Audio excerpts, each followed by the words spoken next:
The awakening comes not as a single event, but as a slow, creeping awareness that the darkness around you has begun to stir.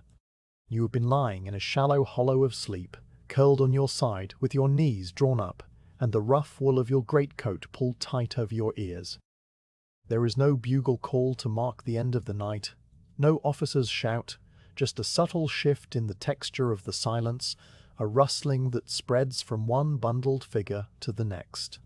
The cold is the first thing you truly feel, a dense, unmoving presence that has been pressing against you all night and now seems to push a little harder as you begin to uncurl. Your breath comes in small, shallow puffs that crystallize instantly on the fibers of the blanket near your mouth, and you can feel the frozen stiffness of the fabric where moisture has turned to a thin crust of ice during the hours of stillness. You open your eyes to a world still submerged in deep indigo shadow, a color that seems to belong more to the inside of a sealed room than to the open sky. Above you the stars have faded, leaving only a few pale points that could be the last planets or the first cracks of light, and the air itself feels thick, as if the darkness has weight. Around you other shapes are beginning to move, not with urgency, but with the dreamlike slowness of men who have done this many times before and whose bodies know the routine better than their waking minds. You hear the muffled whisper of woolen sleeves brushing against frozen ground, the soft clink of a canteen that has shifted during the night, a series of coughs that are quickly swallowed back into the general quiet. The sound of the camp waking is like the sound of a tide turning, a low, continuous murmur that never rises above a hush. You push yourself upright, and the cold slides down the back of your neck like a trickle of icy water, finding every gap between your collar and your skin.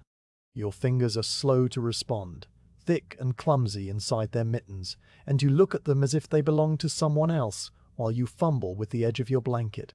The blanket is a heavy, dark thing, coarse to the touch and stiffened by frost, and you fold it with a series of small, patient movements, first bringing the bottom edge up to meet the top, then smoothing the crease with the flat of your hand, then folding it again until it becomes a neat square that fits against the top of your pack.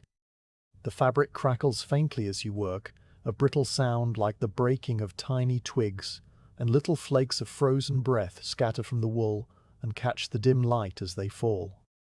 All around you the camp is engaged in the same quiet ritual of breaking the night's hold. You see men sitting up one by one, their silhouettes emerging from the grey-black ground like stones that have decided to move.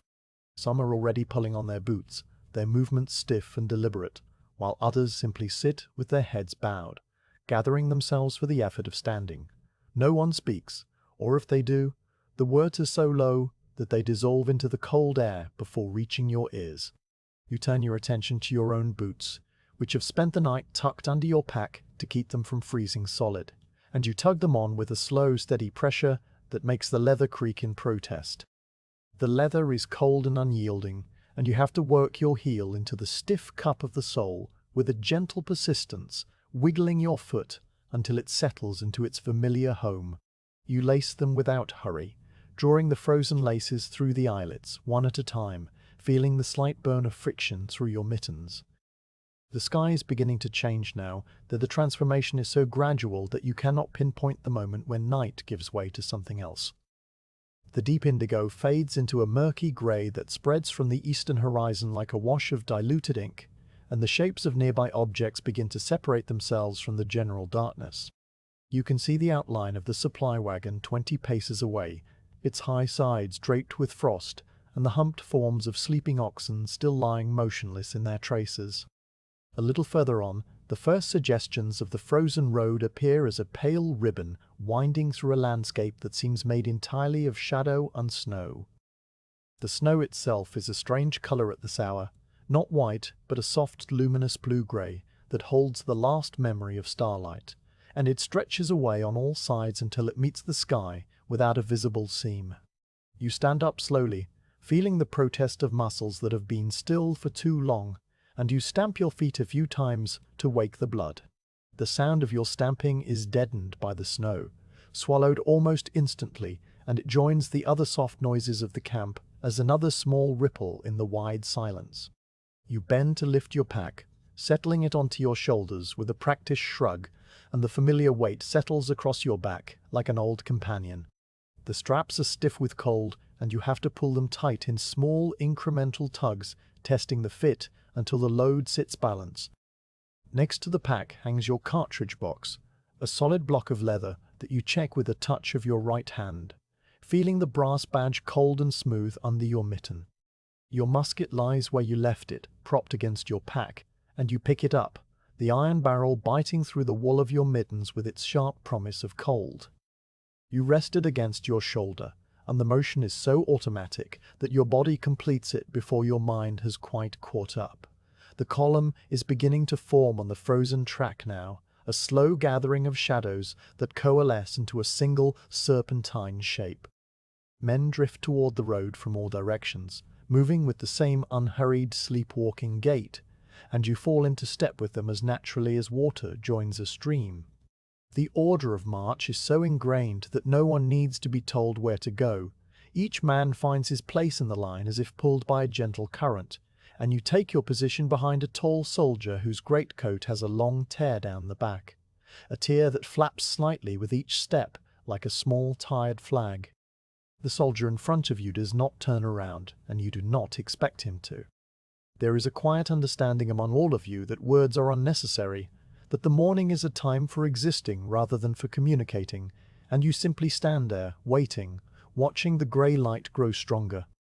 The light continues its slow seep into the world, painting everything in shades of grey and blue that are so subtle they seem to shift as you look at them. The snow takes on a pearlescent quality, reflecting a sky that has no colour of its own, and the faces of the men around you become visible as pale ovals framed by dark collars and the shadows of their shakos. You notice the way the cold has nicked at every exposed surface, leaving noses reddened and cheeks blotchy, but these details come to you without judgment, simply as facts of the landscape, like the frost on a branch or the crack in a piece of old leather. Your own face feels tight and unfamiliar, the skin of your forehead drawn smooth and your lips slightly numb, and you pass your tongue over them without thinking, tasting the salt of your own skin mixed with the metallic tang of the freezing air. The command to move does not come as a shout, but as a slow, almost imperceptible forward tilt of the whole column, a shift in the balance of the assembled men that begins somewhere far ahead and ripples back toward you in a wave of small adjustments. You see the torn greatcoat ahead of you begin to move, and your own feet step forward before you have consciously decided to follow. The first few steps are always the hardest, the moment when your body must remember the rhythm of the march after hours of stillness, and you feel a deep ache in your hips and knees that gradually subsides as the motion warms the joints. The snow underfoot is packed hard by the passage of those who went before. The surface textured with a million tiny impressions of boot soles and hoof prints, and it crunches under your weight with a sound that is more of a sensation than a noise, a gritty vibration that travels up through the soles of your boots. You settle into the pace of the march, a slow, steady rhythm that is neither fast nor slow, but perfectly matched to the endurance of the column. Your steps fall into a pattern, left, right, and the sound of your own footfalls merges with the sound of all the others until it becomes a continuous, rustling whisper that stretches along the road as far as you can hear. There is comfort in this sound, a reminder that you are part of something larger, that the road is being traveled by many feet and not just your own, and you let the rhythm carry you forward without resistance. The landscape around you remains unchanged, mile after mile of gently rolling snowfields dotted with the occasional dark clump of scrubby vegetation, all of it seen through the thin grey filter of the early light. Your mind begins to drift after a time, untethered from any particular thought, and you find yourself noticing small, inconsequential details that you would otherwise have overlooked. The way a single strand of ice clings to the brim of the soldier's shako ahead, trembling with each step, but never quite falling. The faint pattern of cracks in the frozen leather of your cartridge box strap, a web of tiny lines that you trace with your eyes as you walk. The steady plume of your own breath, which rises and dissipates in a rhythm that matches your stride, forming a small personal cloud that travels with you like a ghost. These observations come and go without urgency, floating through your awareness like leaves on a slow stream, and you do not try to hold on to them. The sky overhead has settled into a uniform pale grey, the kind of overcast that promises no snow and no sun, just a long, eventless day of muted light. The sun, if it is there at all, is nothing more than a slightly brighter smear behind the clouds, a patch of luminosity that moves imperceptibly across the dome of the sky. Without the sun to cast shadows, the world loses its sense of depth, and the fields of snow on either side of the road seem to stretch into a flat, infinite whiteness, unmarked by any landmark. You might be walking on the surface of a frozen sea or across the top of a cloud. There is no way to tell the difference, and after a while the question ceases to matter. The cold is a constant companion, no longer a shock, but a steady, enveloping presence that wraps itself around you like a second coat. You feel it most keenly in the extremities, your toes gradually retreating into a state of vague numbness that you monitor with detached interest, your fingers curling deeper into your mittens in search of residual warmth. The tip of your nose grows cold and then passes beyond cold into a state where you are aware of it only as a slight obstruction in your field of vision, a small pale blur at the very edge of sight. You tuck your chin deeper into the collar of your greatcoat, and the coarse wool scratches your throat in a way that is almost pleasant, a grounding sensation that reminds you of the boundary between your body and the air. The road ahead is a long, straight line that narrows to a vanishing point somewhere in the distance, and you fix your gaze on that point, not with any goal in mind, but simply because it gives your eyes something to do. The column snakes forward, a dark, slow-moving thread against the immense whiteness, and you are part of that thread, a single fibre in a cord that extends both ahead and behind beyond the reach of your sight. The realization is not dramatic. It simply presents itself as a quiet fact, and you accept it with the same equanimity with which you accept the cold and the grey light and the steady crunch of your boots. Time passes in a way that is difficult to measure on the march. It might be an hour, or it might be 2, or it might be only a handful of minutes stretched long by the monotony of the landscape. You do not check the time because there is no means to do so, and besides, the time does not matter. What matters is the rhythm of walking, the slow in and out of your breath, the weight of the musket on your shoulder, and the endless, undemanding presence of the snow. Your thoughts grow quieter and quieter, thinning out until there is almost nothing left but the act of putting one foot in front of the other, a simple mechanical process that requires no thought at all. At some point, you become aware that the light has shifted again, growing a shade brighter and a shade less grey, and you look up to see that the cloud cover has thinned in a few places, allowing a pale, watery sunlight to filter through. The light does not warm anything. It is the light of a winter sun that has no heat to give, but it transforms the snow from a flat grey into a field of tiny, glittering points, as if someone has scattered a thin layer of crushed glass across the surface. The effect is subtle and beautiful in a muted way, and you watch it for a while as you walk, letting the glitter fill your vision, until it becomes a soft, shifting haze. The column does not stop, does not slow, does not acknowledge the change in light in any way. The torn greatcoat ahead of you keeps moving at the same steady pace. The feet behind you keep falling in their measured cadence, and you keep walking because that is what you do. There is a deep, quiet peace in this repetition, a sense that the world has been reduced to its simplest elements: the sky, the snow, the road, and the motion of your own body through the cold. You are not happy, and you are not sad. You are simply moving, a small, warm point in a vast, frozen landscape, and for now, that is enough. The day stretches ahead of you without end, a long grey-white ribbon of time that you will unroll step by step, and you do not think about the destination because there is no destination that matters.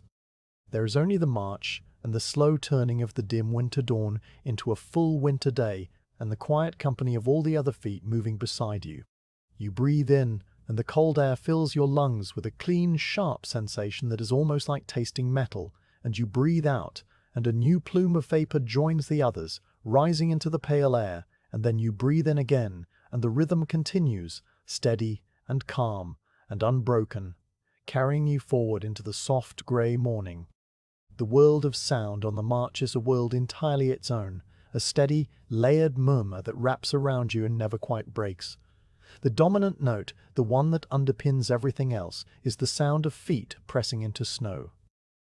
It is not a sharp sound, but a soft, continuous crunch that blends the contributions of thousands of individual steps into a single granular hush, like the distant breath of a sleeping sea. You hear it not as a series of separate footfalls, but as an ongoing texture, a low rasp that forms the canvas on which all other noises are painted. The snow beneath the road is packed hard by the passage of those who have gone before, and your boots do not sink so much as press into a crust that yields with a tiny compressed sigh, a sound that is more a sensation conducted through the soles of your feet than something that reaches your ears directly. Around you, the same sound multiplies, step after step, a vast and patient rhythm that fills the air without ever becoming loud. Beneath that steady whisper, like a deeper current in a slow river, you hear the jingle of harnesses from the supply wagons and the artillery caissons. The sound is a delicate metallic shimmer, a collection of small iron rings and brass fittings that knock together with each lurch of the wheels over the uneven ground. It is not a regular jingle, but a soft, irregular chime that rises and falls depending on the movement of the wagon, a faint music that seems to come from everywhere at once, carried on the cold air. Sometimes a single note rings out more clearly than the others, a bright ping that hangs for a moment before melting back into the general wash of sound, and you notice it without thinking, the way you might notice a single bird note in a quiet forest. The harnesses jingle, the traces creak, and the wooden frames of the wagons groan with a low, almost human complaint that stretches and settles as the wheels find a new patch of level ground.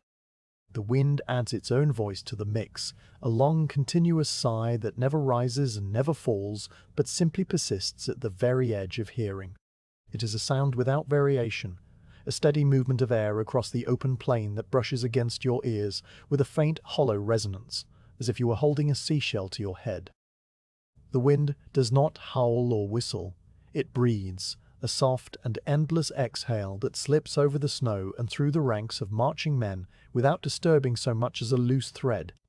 You feel it on the exposed skin of your cheeks, a cold, gentle pressure that accompanies the sound, and the two sensations merge until you can no longer separate the feeling of the air from the sound it makes. The wind sighs, and the snow sighs back with a fainter, more diffuse shush as loose crystals are lifted and redeposited in tiny drifts that reform in the hollows of old footprints.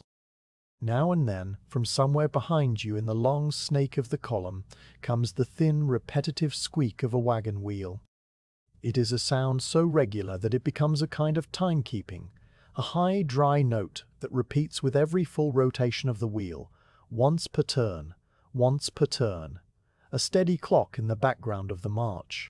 The squeak has a rhythm all its own, slightly faster than the pace of your footsteps, and after a while you find your mind latching onto it, letting it mark the passage of moments in a world where time has otherwise dissolved.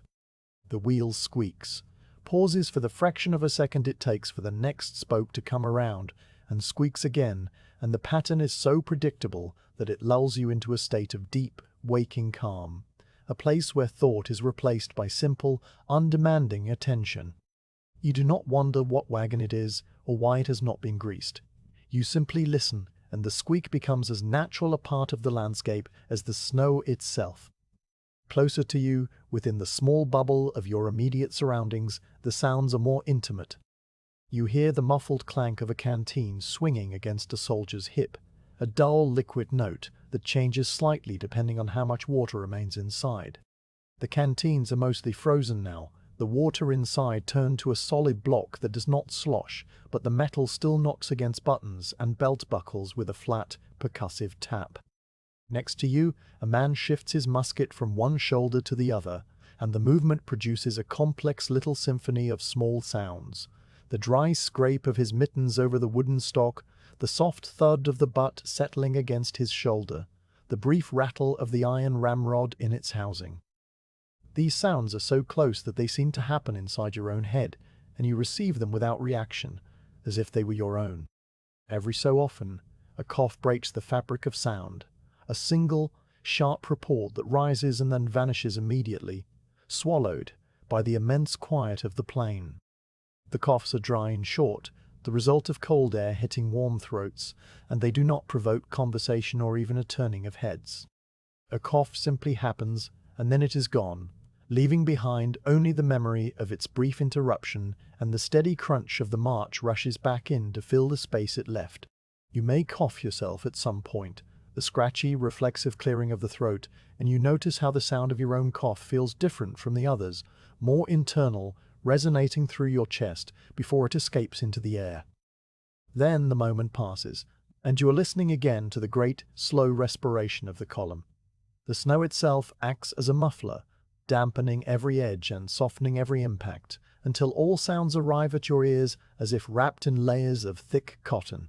You notice this most clearly when a sound that would normally be sharp, the snap of a leather strap, the click of a musket lock being checked, reaches you rounded and blunted, robbed of its sting. The snow absorbs the high frequencies and leaves only the low, gentle hum of existence, so that the entire column seems to move inside a cocoon of muted rhythm, a place where loudness cannot survive.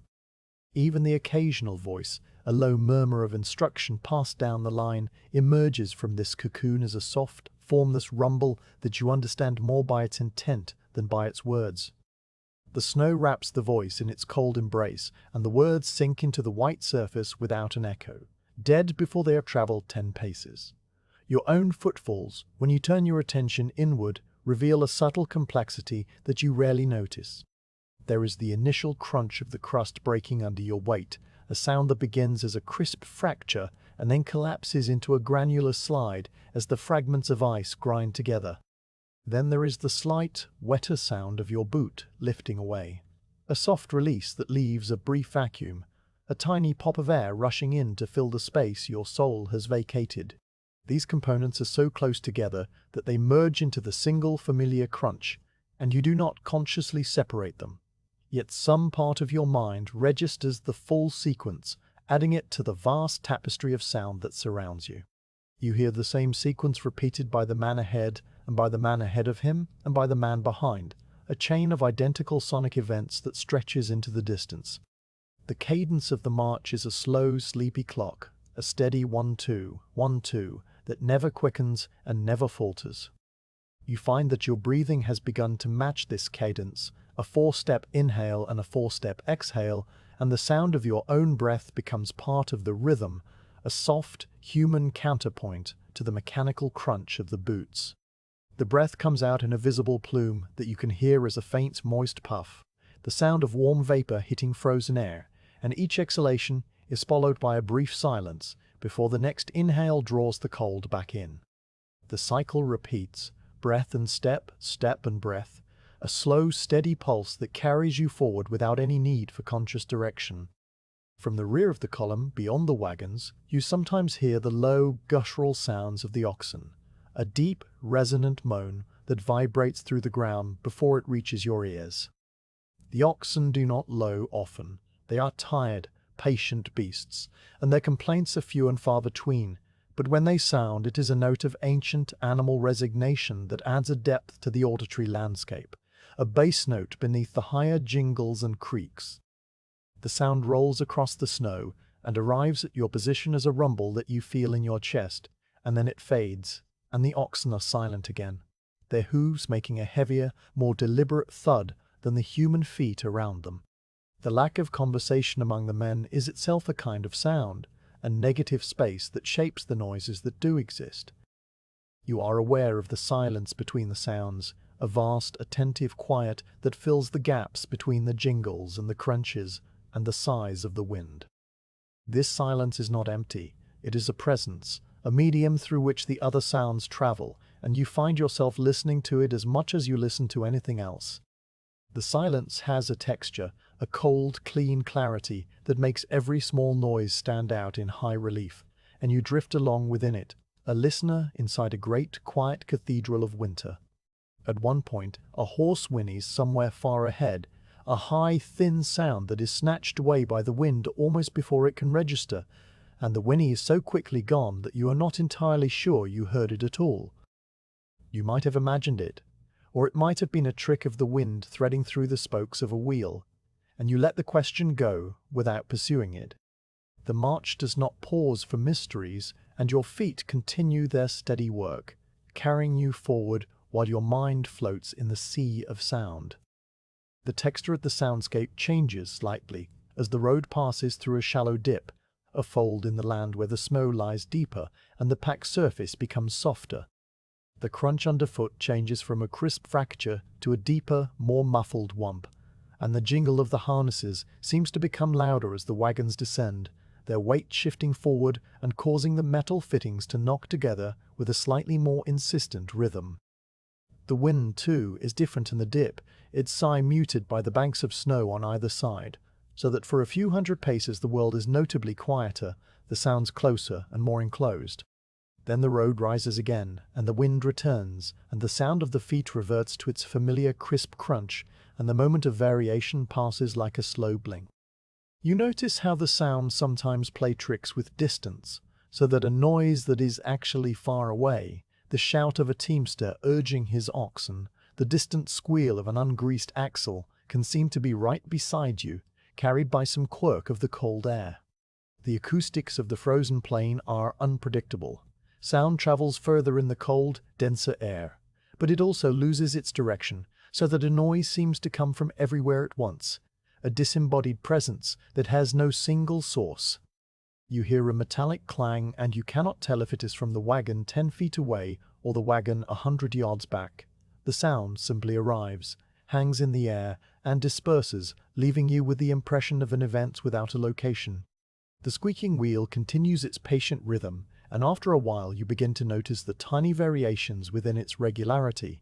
The way the squeak is sometimes a fraction of a second longer, the way it sometimes catches slightly before releasing, as if the axle has found a dry spot and then moved past it.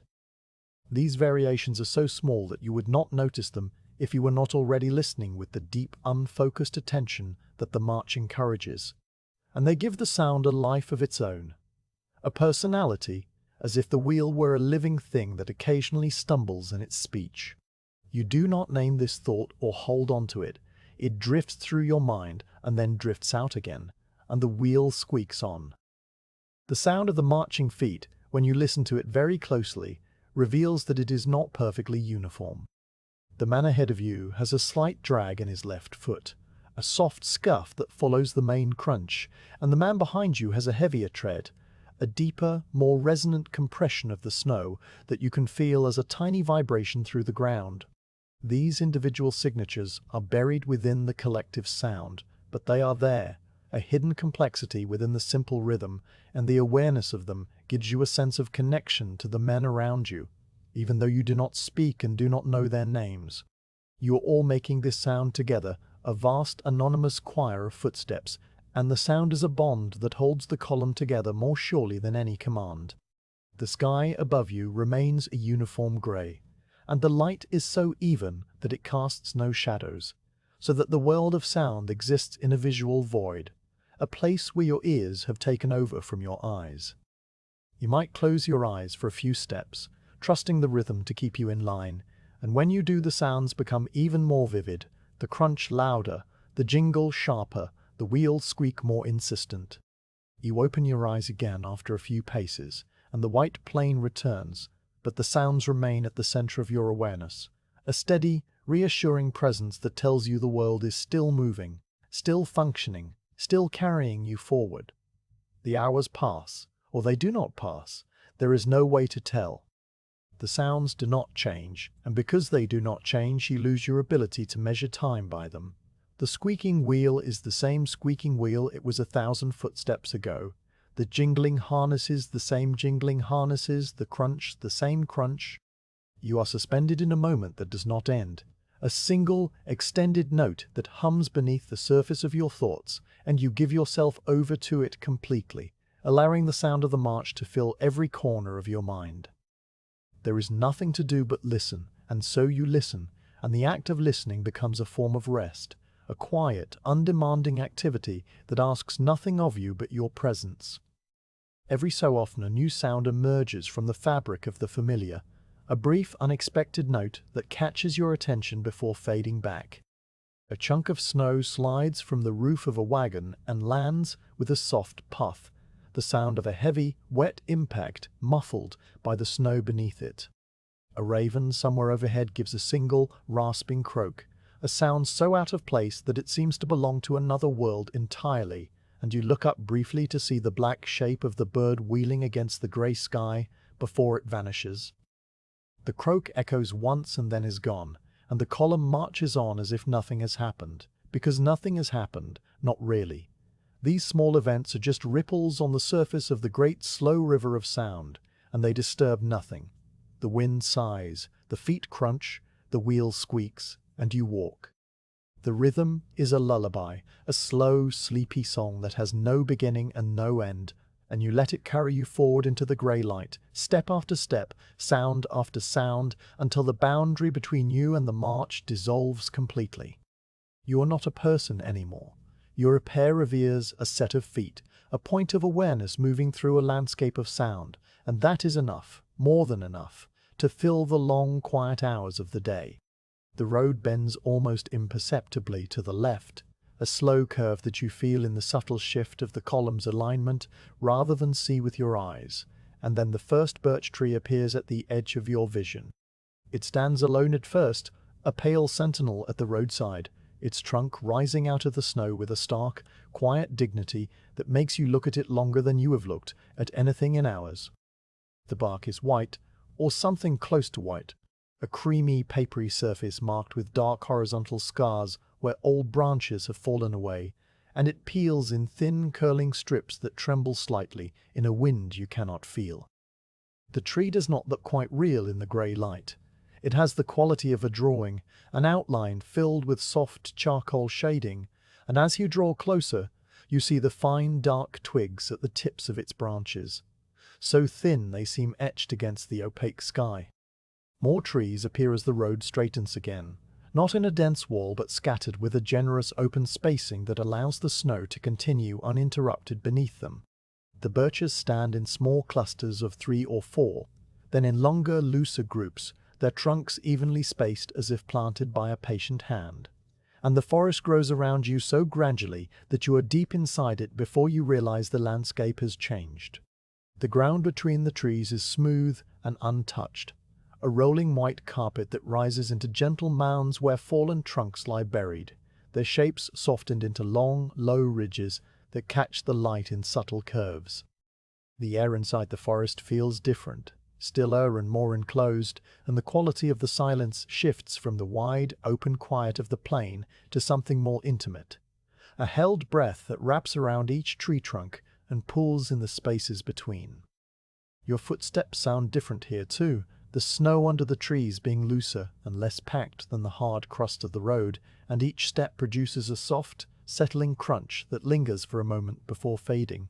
The sound does not travel far.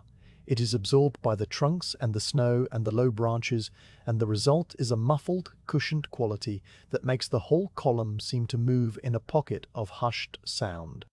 You can still hear the jingle of harnesses from the wagon somewhere behind you, but it comes to your ears as if from a great distance, a faint, silvery tinkling that rises and falls without pattern. The soldier ahead of you, the one with the torn greatcoat, has slowed his pace slightly to navigate a patch of deeper snow, and the gap between you closes and then widens again as you both adjust to the new terrain. The birches themselves become your focus, your gaze moving from trunk to trunk in a slow, rhythmic progression that matches the rhythm of your steps. Each tree is similar but not identical.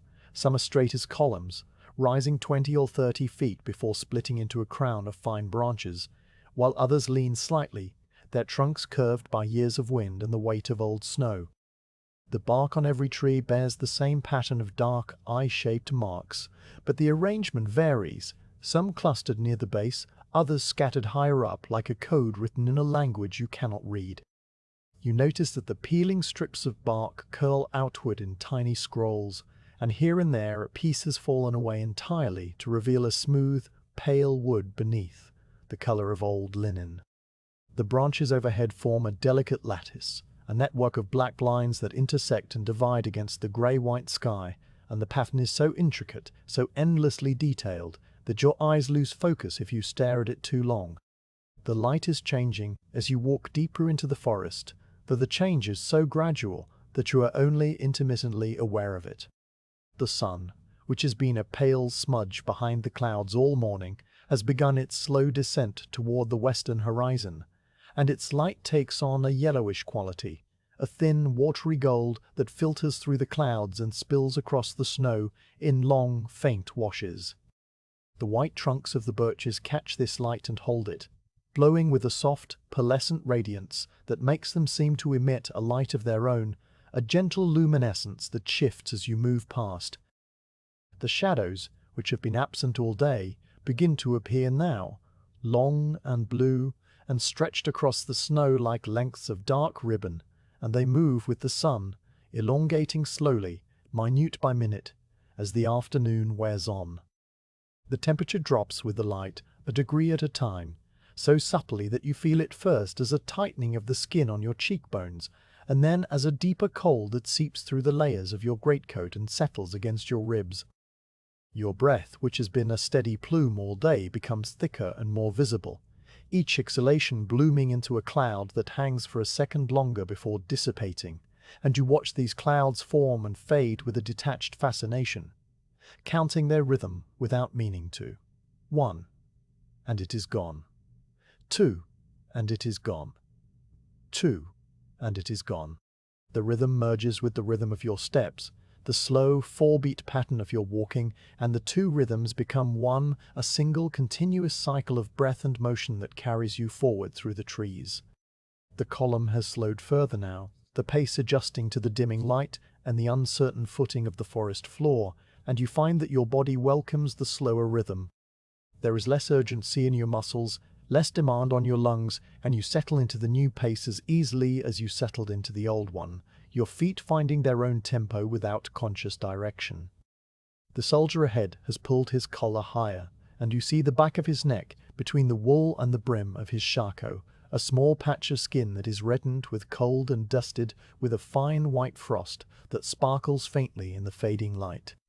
You wonder, without any real curiosity, how long the frost has been there, whether it formed in the last hour or the one before, and then the question drifts away and you are looking at the trees again.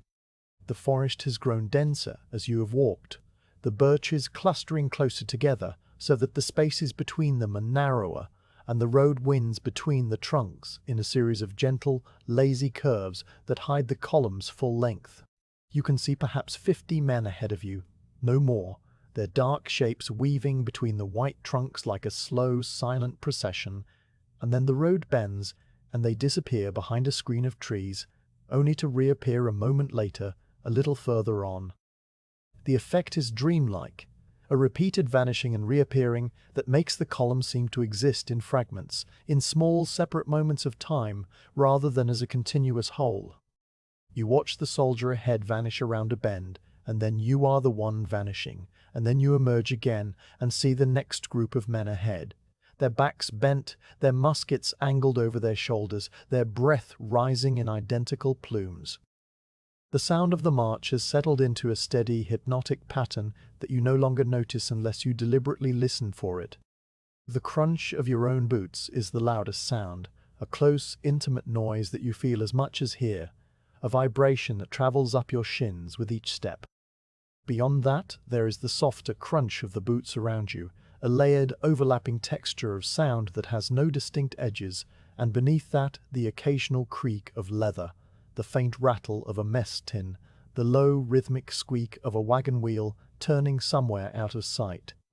The sounds blend together into a single, continuous murmur, a white noise that fills your ears and empties your mind, and you let it wash over you without resistance.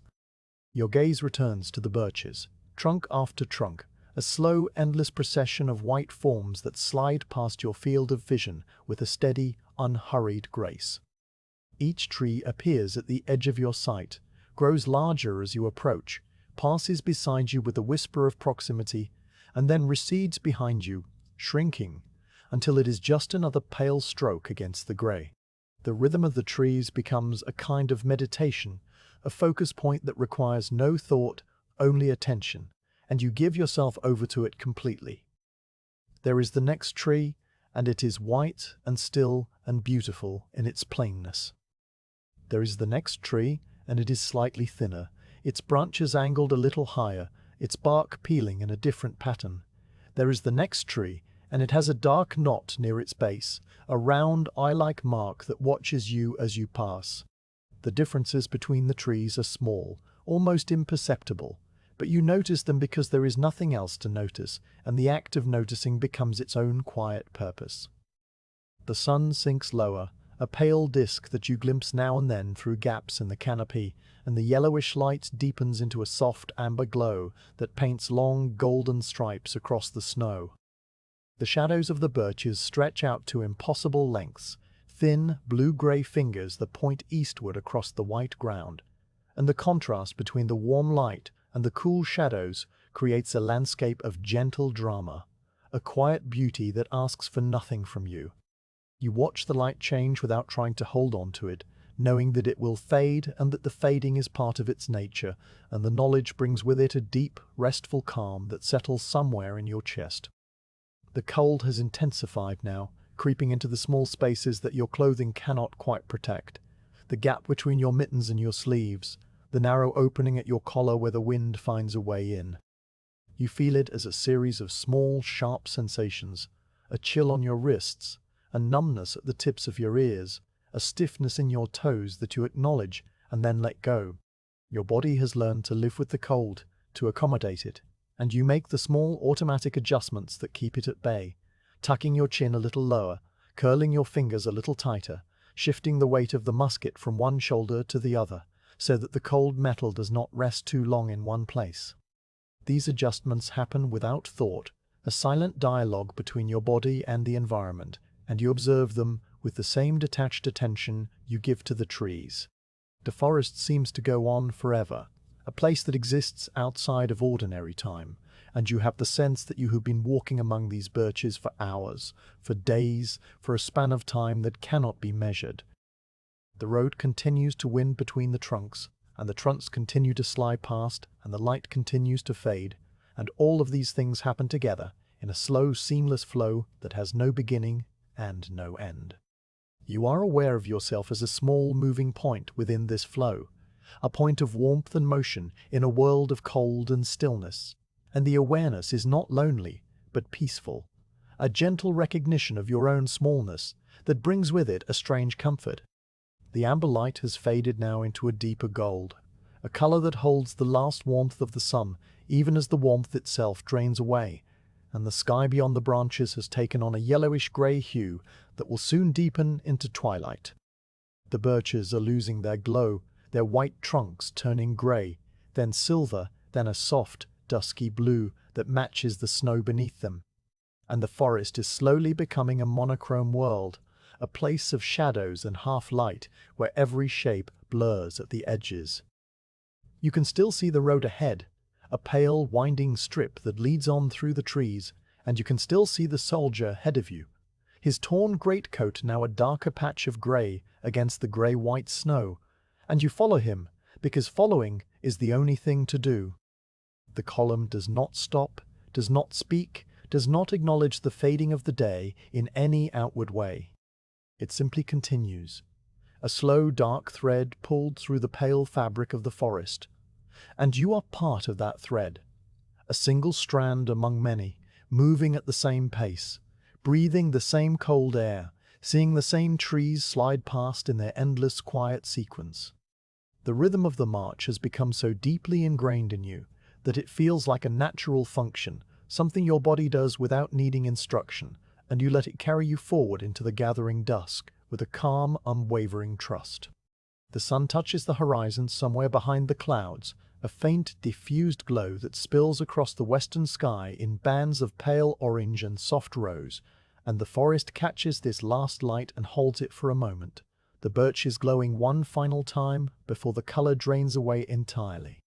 You look up and see the lacework of branches silhouetted against the dying light, each twig sharp and black and perfectly still, and the image is so simple, so complete, that it stays with you as you lower your gaze and continue walking. The darkness is coming, but it comes slowly, gently, wrapping itself around the trees and the snow, and the road with a soft, incremental patience, and you walk into it without fear, without hurry, one step and then the next, through the endless birch forest where the sun fades and the cold deepens and the quiet holds everything in its calm, steady embrace. The road begins to rise, though the change is so slight that your feet notice it before your eyes do. There is no hill ahead, no visible slope breaking the flat white horizon, only a subtle shift in the effort required to lift each foot and swing it forward. The sensation arrives as a faint new awareness in your calves, a gentle, pulling tightness that was not there before, and you adjust to it without breaking stride, your body leaning forward by a fraction, your breath deepening by a small unconscious degree. The incline is so gradual that if you were not walking you would not see it at all. A marble placed on the ground might roll, but so slowly that you would lose patience watching it. Yet your legs know, and they respond with the quiet automatic wisdom that comes from long days of marching, settling into a slightly slower, slightly heavier rhythm that matches the new demand of the terrain. You look ahead and see the columns stretching out before you, the dark line of men elongating as the gentle slope separates those who maintain the pace from those who slow by a half beat. The soldier with the torn greatcoat is still there, perhaps 8 paces ahead now where before there was 6, and the gap between you widens and narrows in a soft, elastic rhythm that seems to breathe with the road. Behind you, the footsteps of the next man have receded by a similar distance, and you are aware of the space around you growing, the bubble of your immediate solitude expanding as the column adjusts itself to the incline. This stretching is not a breaking but a loosening, the way a piece of woolen yarn might lengthen under a gentle, steady pull, and it happens without sound, without any sign of effort, beyond the small variations in the spacing of the marchers. Your breathing has changed now. The 4-step inhale and 4-step exhale shortening to a 3-step cycle that you fall into without thinking. The air feels colder as it moves faster across the back of your throat, a sharper, more insistent cold that you taste as a faint metallic tang at the roof of your mouth, and each exhale comes out as a thicker, more vigorous plume, a cloud that billows and then is left behind as you step forward into the next inhale. The rhythm of your breath and the rhythm of your steps have realigned themselves into a new pattern, 3 steps in and 3 steps out, a waltz of respiration that marks the incline in a language only your body understands. You listen to your own breathing as if it were a distant sound, a soft, steady wind that rises and falls at the back of your awareness, and the listening becomes another thread in the tapestry of the march. The weight of the musket on your shoulder has begun to make itself known in a new way, the iron barrel pressing more heavily into the hollow between your collarbone and the muscle of your shoulder, and after a time you shift it to the other side with a slow, careful movement that begins with a dip of the right shoulder and ends with the stock settling against the left. The brief transitional moment when the musket is balanced in your hands, its full weight supported by your arms, offers a small relief to the tired muscles of your shoulder, a pause that lasts only a second or two, and then the weight settles again on the other side and the old familiar pressure begins anew in a different place. The iron of the barrel is intensely cold through your mittens, a cold that bites and then fades to a dull, insistent ache, and you curl your fingers around it, holding the weapon steady, feeling the fine, gritty texture of the frost that has formed on the metal. The snow on the road has changed in character as you have climbed, the packed surface giving way to patches where the wind has swept the ground almost bare. You see the frozen earth beneath the snow, a dark brownish-grey expanse of stiffened grass and hard soil that looks like old leather stretched tight over the land. The grass is short and coarse, each blade frozen into a rigid, brittle spike that snaps under your boot with a tiny dry crackle, a sound so faint that it is more a sensation conducted through the soul than a true noise. In the hollows between these bare patches, small drifts of powdery snow remain, and your feet alternate between the soft crunch of the drifts and the hard, unyielding thud of the frozen ground, a pattern that keeps your senses lightly engaged without demanding attention. A piece of straw appears at the edge of the road, a single pale strand that has broken free from some distant hay bundle and now lies half buried in the crust. You watch it as you approach, your eyes fixing on its pale yellow length, and just as you draw near, a breath of wind catches it and lifts it into the air. The straw tumbles along the surface of the snow, rolling and skipping with a dry, papery rustle that you can barely hear, and you track its progress without turning your head, letting it drift across your field of vision, and then out again. It overtakes the soldier ahead of you, passes him by, and continues up the slope with a life of its own, a tiny, solitary traveller on the same long road. The straw disappears eventually, lost against the white background or carried into a drift where it will rest, and you are left with the memory of its brief, tumbling journey, a memory that fades as gently as it came. The incline continues without change, a long, patient rise that asks for nothing dramatic, but simply requires you to keep walking. Your body has found its new equilibrium now, the initial awareness of extra effort having settled into a steady, sustainable state, and you move with a kind of fluid heaviness, each step a deliberate, measured act that carries you upward by an almost invisible increment. The muscles at the front of your thighs have joined the conversation, a low, warm ache that spreads and recedes with each stride, and you notice the way your knees bend a little more deeply with each step, absorbing the slight increase in impact that comes from climbing. These sensations are not painful. They are simply present, a quiet physical hum that accompanies you like a second heartbeat, and you accept them without complaint or concern.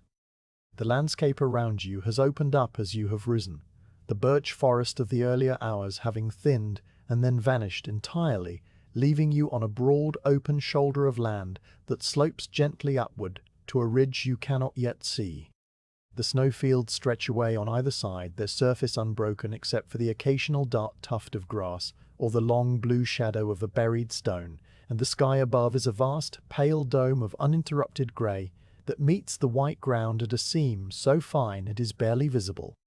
The horizon ahead is slightly higher than the horizon behind, a fact you register only when you turn your head to look back and see the long descending line of the column stretching away below you, the men and wagons reduced to a thin, dark chain that undulates over the contours of the land. The sight is momentarily arresting, a perspective that reveals the scale of the march in a way the flat ground never did, and then you turn forward again and the view becomes once more the familiar immediate circle of snow and sky and the back of the torn greatcoat. The wind on this open slope is stronger than it was in the forest, a steady, pushing presence that leans against your left side and tugs at the loose folds of your greatcoat. It makes a low, continuous sound that is halfway between a sigh and a hum, a note that holds steady without variation, and it carries with it a fine, dry powder of snow that stings your cheeks with 1,000 tiny, cold pinpricks. You bow your head slightly, tilting the brim of your shako into the wind, and the angle of your vision narrows to the few paces of road directly in front of your feet. In this small, protected space, you watch your boots appear and disappear. Left boot, right boot, left boot, a steady, hypnotic sequence that fills your awareness and pushes the wider world to the periphery. The wind continues its low hum, and the snow continues its fine, stinging dance, and you continue to climb, one step and then the next, into the grey, open vastness. Time passes without markers, the minutes and the miles blending into a single, unbroken experience of ascent. You lose track of how long you have been climbing, and you stop trying to measure it. There is only the present moment, the particular step you are taking right now, the specific sensation of your right foot pressing into the snow and then lifting, the exact cloud of breath that forms and disperses in front of your face. The road ahead looks the same as it did an hour ago, and the road behind looks the same as it did an hour ago, and the only evidence of progress is the slow, almost imperceptible change in the angle of the land, which you sense rather than see, a gradual leveling that your legs detect before your eyes confirm it. The crest of the rise, when it comes, is not a distinct point, but a gradual easing, a softening of the slope that you notice first as a lightness in your step, a slight reduction in the effort required to swing your leg forward. The incline, which has been your constant companion for so long, begins to relent, the angle flattening out degree by degree until your body is walking on level ground once more, and the realization dawns on you slowly, a gentle, dawning awareness that the climb is over. You lift your head and look ahead, and you see that the road now stretches flat and straight before you, the column compressing back into its tighter, closer spacing as the marchers behind you reach the same plateau and close the gaps that the slope had opened. The soldier with the torn greatcoat is 4 paces ahead again, the familiar distance restored, and the rhythm of the march has returned to its original unhurried cadence. The transition from climbing to walking on the flat brings with it a subtle, spreading relief, a warmth that blooms in your legs as the muscles release their extra burden and settle into the old remembered pattern. You feel the blood moving more freely through your calves and thighs, a tingling, glowing sensation that is almost pleasant, and you flex your fingers inside your mittens, noticing for the first time how tightly you had been gripping the musket strap. The wind, too, seems to ease as you come over the crest, dropping to a lighter, more intermittent breeze that no longer pushes against you with the same insistence, and the fine stinging snow subsides, leaving the air clear and still. You breathe in, a long, slow inhale that fills your lungs completely, and then you breathe out, and the breath comes smoothly, without the slight labor it carried on the slope. The road now runs along the top of a broad, low ridge, and from this modest height you can see the land falling away on both sides into wide, shallow valleys filled with snow that catches the pale grey light and holds it in a soft, diffuse glow. The view is not dramatic, no towering peaks or deep ravines, just a gentle rolling expanse of winter stillness that extends in all directions until it fades into the haze of distance. You look out at it for a while, letting your gaze travel over the smooth white contours, and the peace of the scene enters you, a quiet, expansive calm that matches the peace you feel in your own body. The marching continues, the feet crunch, the harnesses jingle, but all of it seems muted now, wrapped in the larger silence of the high open land. You notice that the snow on this plateau is different again, a fine dry powder that has been sculpted by the wind into long parallel ridges, like the sand on a beach at low tide. The ridges run across the road at a slight angle, and your boots break through them with a soft sighing crunch that leaves behind a clean, sharp-edged footprint. The pattern of the snow ridges is mesmerizing in its regularity, line after line of tiny wind-carved waves that catch the light and cast the faintest of shadows, a texture so delicate that it seems almost a pity to walk on it. Yet walk you do, and the column behind you does the same, and the road becomes a churned, narrow track through the pristine surface, a record of passage that the wind will erase in a few hours. The descent, when it begins, is as gentle as the climb, a slow, downward tilt of the lamb that you feel as a slight lengthening of your stride, a soft, easy falling forward that requires even less effort than walking on the flat. Your body leans back almost imperceptibly, your heel striking the ground a little more firmly, and the weight of your pack shifts slightly, settling into a new position against the curve of your spine. The road drops away before you in a long straight line that disappears over another rise far in the distance, and you follow it with the same steady, patient rhythm that you have maintained all day, all night, all the days before. The march continues, and you continue with it, a small, steady presence moving through the vast, quiet world, asking for nothing and needing nothing, simply walking, simply breathing, simply being on the long, gentle road that has no end. The first sign of the hamlet is not a building but a fence post, a single upright length of grey, weathered wood that leans at an angle you might call tired if a post could feel such a thing.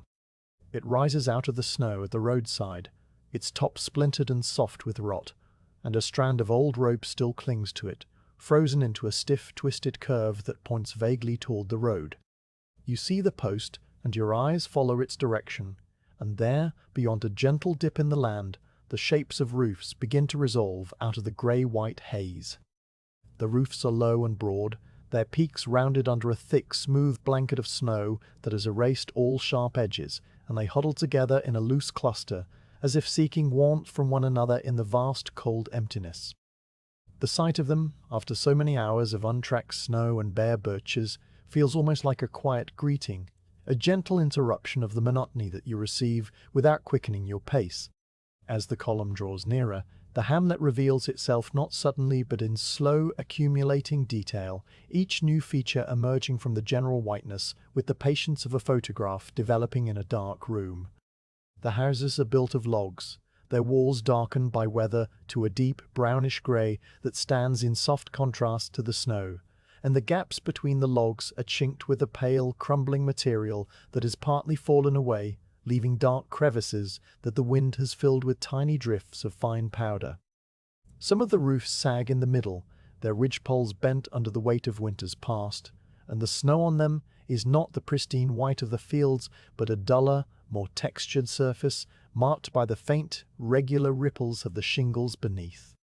You see all of this as you approach, your eyes moving from one detail to the next in a slow, unhurried inventory, and you notice that no smoke rises from any chimney, that no light glows in any window, that no sound comes from any door. The column does not halt at the edge of the hamlet, it simply enters, its rhythm unchanged, and you pass between the first two houses as if they were just another pair of trees on a forest road. The buildings are set well back from the track, leaving a broad, open space that was once a village street, and the snow here is marked by the faint, smoothed-over depressions of old wagon ruts, the last traces of traffic from a time before the winter closed in. Your boots crunch across these depressions without pausing, and you look to your left and see a house whose door stands slightly ajar. The dark gap, a narrow, vertical slice of shadow against the grey wood. The door has walked in its frame, frozen in place, and it will not close again until the thaw, if the thaw ever comes, and you file this observation away without comment, a small, quiet fact that settles into your mind like a stone dropping into deep water. The snow has drifted against the north-facing walls of every building, sculpted by the wind into long, smooth curves that rise halfway up the logs before tapering back to the ground. These drifts have a soft, rounded beauty, their surfaces unmarked by any track, and they glow with a faint, bluish light in the shadow of the eaves. On the south-facing walls, where the wind has had less purchase, the snow is thinner, and you can see the dark, frozen earth at the base of the logs, studded with the brittle stalks of last summer's weeds.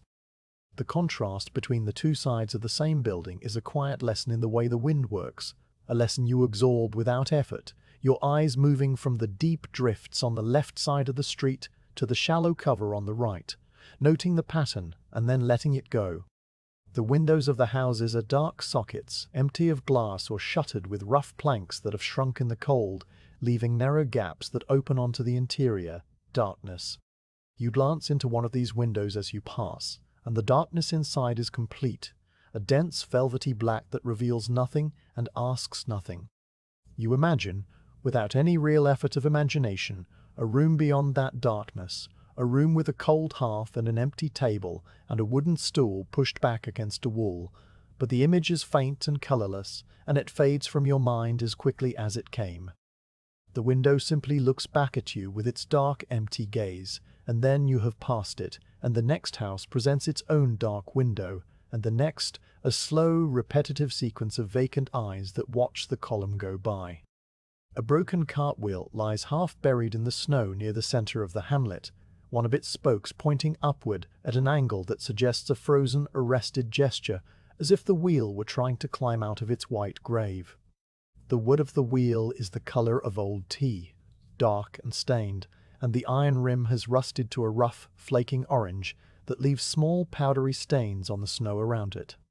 The hub is still intact, a solid round block of wood pierced by a square hole where the axle once sat, and a few frozen strands of straw are caught in the joinery, relics of the last load the cart carried before it was abandoned. You look at the wheel for the length of 4 or 5 paces, and the wheel does not move, does not shift, does nothing but sit in its quiet, broken permanence, a monument to stillness that you will carry in your memory for a little while before it fades. The wind moves through the hamlet with a voice you have not heard before, a low, breathy note that rises as it passes through the narrow gaps between the buildings and falls again in the open spaces. It is not a whistle or a moan, but something softer, an exhalation of air that slips under the eaves and stirs the loose, frozen threads of thatch on the roofs, making a faint, rustling sound like the turning of brittle pages. The wind finds the open door of the house with the warped frame, and you hear it push against the wood, a gentle, rhythmic thump that marks time with a slow, patient beat. Thump, and a pause, and thump again, and the sound is so steady, so unhurried, that it becomes another part of the quiet, another thread in the tapestry of the abandoned place. You notice a well near the center of the hamlet, a simple structure of rough-cut stones piled into a low circular wall, and above it a wooden crossbeam from which a rope once hung. The rope is still there, frozen into a stiff, pale lime that descends into the dark mouth of the well, and at its end hangs a wooden bucket, motionless, suspended a few feet above the invisible water. The bucket is coated in a thick white fur of frost, its sides bulging slightly where the moisture inside has frozen and expanded, and it turns very slowly, almost imperceptibly, as the wind catches its rope with the lightest of touches. The motion is so slight that you cannot be sure you are seeing it. It might be a trick of your tired eyes, or a shift in the angle of the light, and you do not trouble yourself to decide. You simply note the bucket, the well, the frost, the slow, dreamlike turn, and then you have passed the well, and it slides away behind you into the general quiet. Beside the well, draped over the stone rim with a casualness that suggests it was left there only a moment ago, lies a scrap of linen rag. The rag is frozen solid, its folds locked into stiff, angular creases that will not shift until the sun of spring, and it has the color of unbleached cotton, a pale, creamy beige that matches the snow so closely it is almost invisible.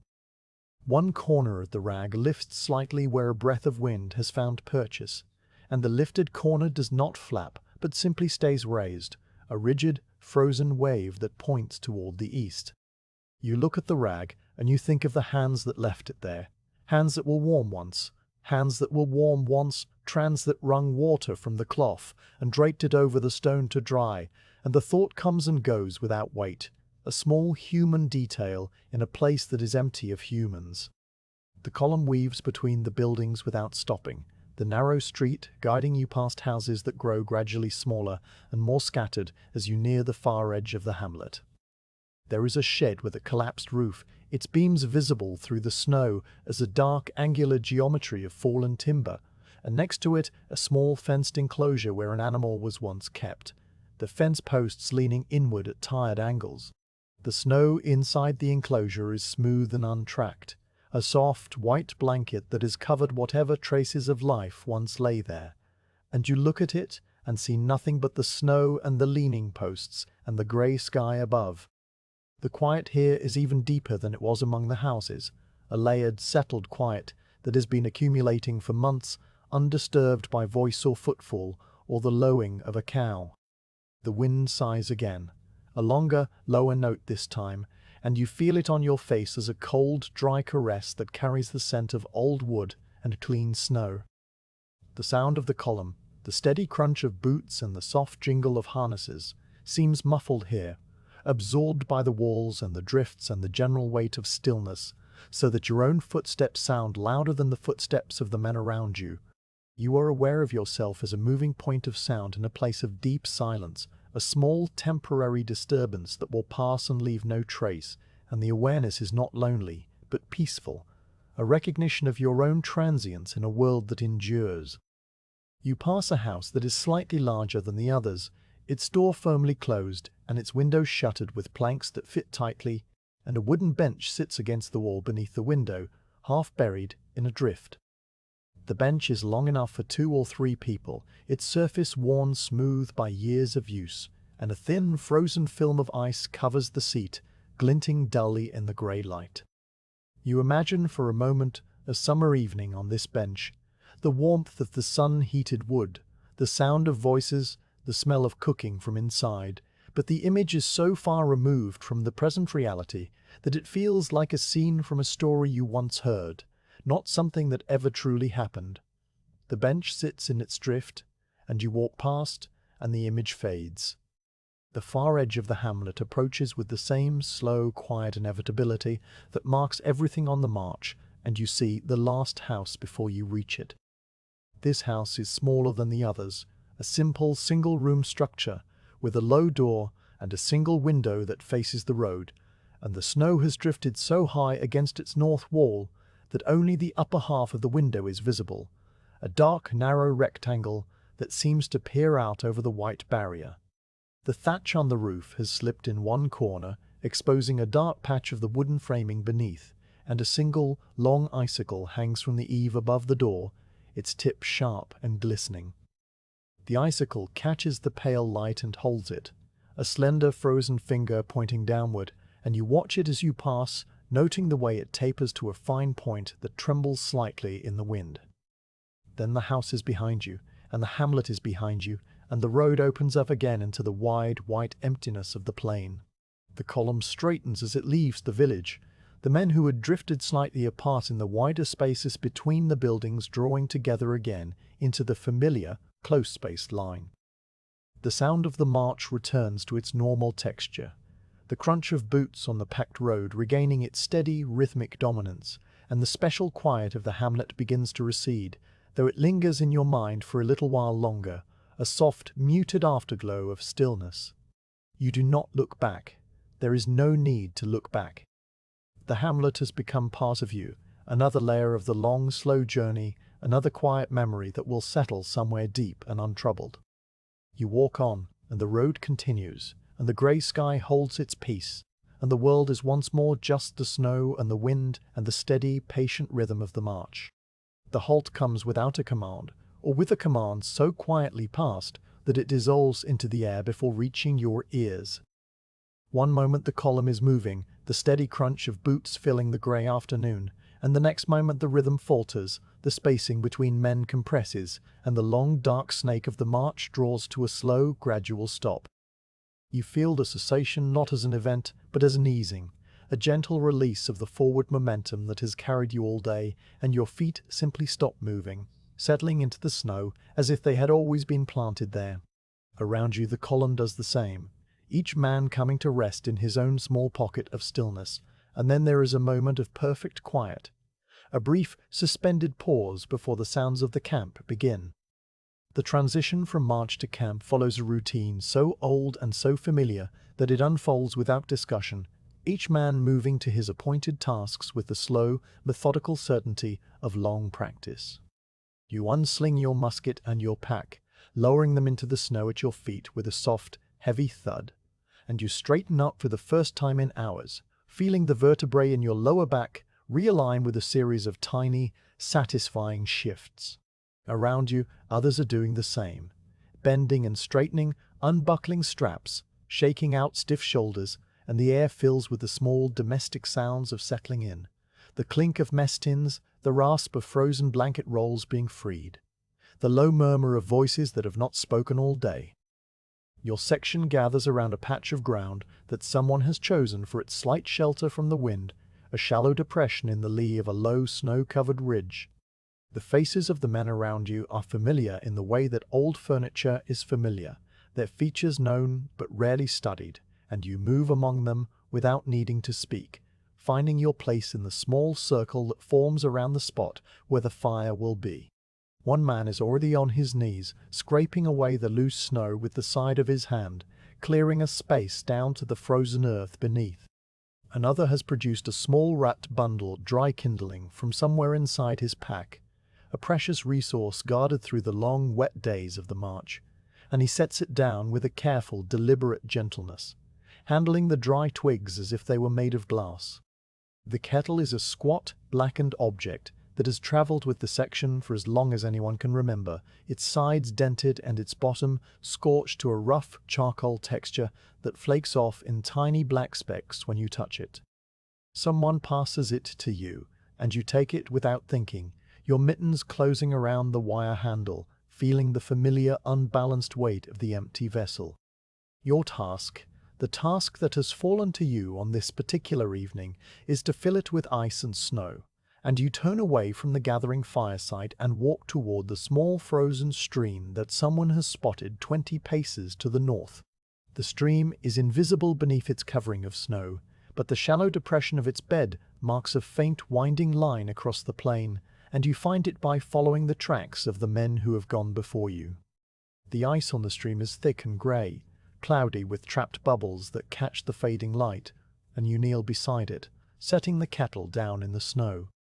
You take a small sharp stone that has been left there for this purpose, a tool passed from hand to hand over many evenings, and you strike the ice with a short, chopping motion that sends a spray of white fragments skittering across the surface. The ice is hard and resistant, and you work at it with a slow, patient rhythm, chipping away small pieces that you gather up with your free hand and drop into the kettle. The cold of the ice bites through your mittens almost immediately, a sharp, burning cold that makes your fingertips ache, and you pause now and then to tuck your hands under your arms, waiting for the warmth to seep back before resuming your work. The pieces of ice clink against the metal sides of the kettle with a delicate crystalline sound, a series of tiny, ringing notes that mark your progress. When the kettle is full, packed with chunks of grey ice and topped with a handful of clean, powdery snow, you rise and carry it back to the camp. The weight of the full kettle pulls at your arm, and you walk carefully, watching your feet, making sure not to spill any of the precious cargo. By the time you return, the fire has been laid, a small, neat arrangement of dry twigs and shaved wood that sits in the center of the cleared patch of ground, and one of the men is crouched beside it, working a flint and steel with slow, practiced strokes. The sparks fly in tiny, bright arcs, each one a brief, brilliant point of orange that fades almost immediately into the grey air, and you watch them while you wait, counting them without meaning to. One spark, and it is gone. Another spark, and it is gone. The rhythm of the striking is steady, patient, unhurried, and it continues for what feels like a long time before a spark lands just right, and a thin tendril of smoke begins to rise from the kindling. The flame appears as a small blue-yellow tongue that licks at the edge of a dry twig, hesitates, retreats, and then catches with a soft, decisive crackle. The sound of the fire taking hold is a sound you have heard 100 times, but it never loses its small, quiet magic, the transformation of cold, dead wood into warmth and light. The flame grows slowly, eating its way through the kindling with a delicate, flickering appetite, and the men around you lean in slightly, their faces lit from below by the warm orange glow. You set the kettle down beside the fire, and someone produces a metal tripod from somewhere, a simple, three-legged stand that folds open with a creak of stiff hinges, and the kettle is hung from it, suspended a few inches above the growing flames. The wait for the water to heat is a long, slow interval of time that seems to expand and contract in unpredictable ways. You settle yourself onto a folded blanket, drawing your knees up and wrapping your arms around them, and you watch the fire with the same calm, unfocused attention you gave to the road and the trees and the snow. The flames are constantly in motion, shifting and reforming, their colors ranging from pale blue at the base to deep orange at the tips, and they make a low, soft, rushing sound that blends with the crackle of the burning wood. The kettle hangs in the center of this warm, dancing light, its blackened sides absorbing the heat, and you can see the frost on its surface begin to melt, tiny droplets of water appearing and then running down the metal in slow, glistening trails. The faces of your companions are lit in warm, flickering relief, their features softened by the firelight, their eyes reflecting the flames as small, bright points. No one speaks, or if they do, the words are so low and so brief that they are swallowed by the sound of the fire. One man is carefully unwrapping a small parcel of hard biscuit, his fingers moving with a slow, deliberate precision, and another is repairing a torn strap on his pack, threading a needle with the concentration of someone performing a delicate surgery. You look at them one by one, your gaze moving slowly around the circle, and you see the same quiet, inward expression on every face, the same deep, tired calm that you feel in your own bones. These are men you have marched with for months, men whose names you know and whose histories you do not, and the bond between you is not of words, but of shared presence, shared cold, shared firelight. The first sign that the ice is melting is a faint, soft crackle from inside the kettle, the sound of the frozen chunks shifting as their edges begin to soften. You listen to this sound with a quiet satisfaction, knowing that warmth is on its way, and you watch the kettle more closely now, waiting for the next sign. A thin wisp of steam appears at the spout, so faint that it is barely visible, a pale, translucent curl that rises and dissipates immediately. Then the steam grows thicker, a steady white plume that unfurls into the cold air, and you hear the water inside the kettle beginning to stir, a low, murmuring sound that deepens as the heat builds. The murmuring becomes a soft, rhythmic throb, a gentle percussive noise that you can feel as much as hear, a vibration that travels through the metal and into the air. The water comes to a boil with a sudden, decisive surge, the lid of the kettle rattling softly as the steam pushes against it, and one of the men reaches forward with a wrapped cloth and lifts the kettle from the tripod. The boiling water is poured carefully into a series of tin cups, each one passed from hand to hand until every man in the circle is holding a small, warm vessel. You take your cup and wrap both hands around it, feeling the heat seep through your mittens and into your palms, a deep, spreading warmth that travels up your wrists and into your arms. You hold the cup close to your face, letting the steam bathe your cold cheeks, and you breathe in the clean, metallic scent of the hot water, a smell that is not quite a smell but a sensation, a warmth that fills your nose and your lungs. The hard biscuit is distributed next, one piece per man, a pale, dense square that is the color of old bone. You take your piece and dip it into the hot water, holding it there for a slow count of 10 while the water softens the rigid edges, and then you lift it out and take a small, careful bite. The biscuit is still chewy, still resistant, but the warmth has transformed it into something that feels almost like food, a substance that you can chew and swallow and feel settle in your stomach. You eat slowly, taking small bites, making the biscuit last, and between bites, you sip the hot water, feeling it trace a warm line down your throat and into your chest. The meal is small, barely enough to quiet the hunger that lives in your belly, but it is warm, and the warmth is a gift that you accept without complaint. The fire burns on, the flames sinking lower as the kindling is consumed, and the circle of men draws in a little tighter, shoulders almost touching, bodies sharing what warmth they can. You watch the embers form, the bright orange heart of the fire collapsing into a bed of glowing coals that pulse with a soft, steady light, and the sight of them is deeply calming, a slow, hypnotic glow that seems to breathe in time with your own breath. The coals shift and settle, releasing small, bright sparks that rise into the darkness and then vanish, and you follow one spark with your eyes until it disappears, and then you follow another and another until your eyelids grow heavy and your gaze drops back to the embers. The routine of the evening is nearly complete. The fire, the kettle, the biscuit, the quiet, and soon the camp will settle into the long, deep silence of the night. But for now, you remain where you are, holding your empty cup, watching the coals, and resting in the simple, unremarkable peace of the moment. The cold is not a single thing, but a collection of sensations, each one pressed against a different part of you, and you have learned to read them the way a sailor reads the different textures of the sea. The outermost layer, the one that meets the air first, is your greatcoat, a garment of heavy, coarse wool that reaches past your knees and weighs on your shoulders like a quiet, insistent hand. The wool is a dark, faded grey-blue, the color of a winter sky at dusk, and its surface is rough to the touch, covered in a fine, dense nap that catches the light in tiny, irregular flecks. When you run your mitten across it, the fibers resist with a soft, gritty friction, and the sound it makes is a low, dry rasp that you feel more than hear. The greatcoat has been with you for a long time, and its history is written in the worn patches of the elbows, the frayed edge of the collar, the small, careful stitches where a tear was mended by firelight weeks ago. The cold lives in the fabric now, a permanent resident that creeps into the wool during the long hours of marching and never quite leaves, so that when you first put it on in the morning, the coat feels stiff and unyielding, as if it has frozen in the shape of your body overnight. Beneath the greatcoat, you wear a jacket of a lighter wool, a garment that was once a darker shade, but has faded to a soft, muted brown, and this jacket is your second defense against the cold.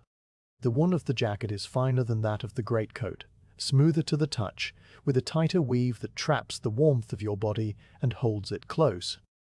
You can feel the difference between the two layers as you move, the greatcoat swinging heavily with each step while the jacket stays close and still, a steady, reliable presence that wraps around your torso like a second skin.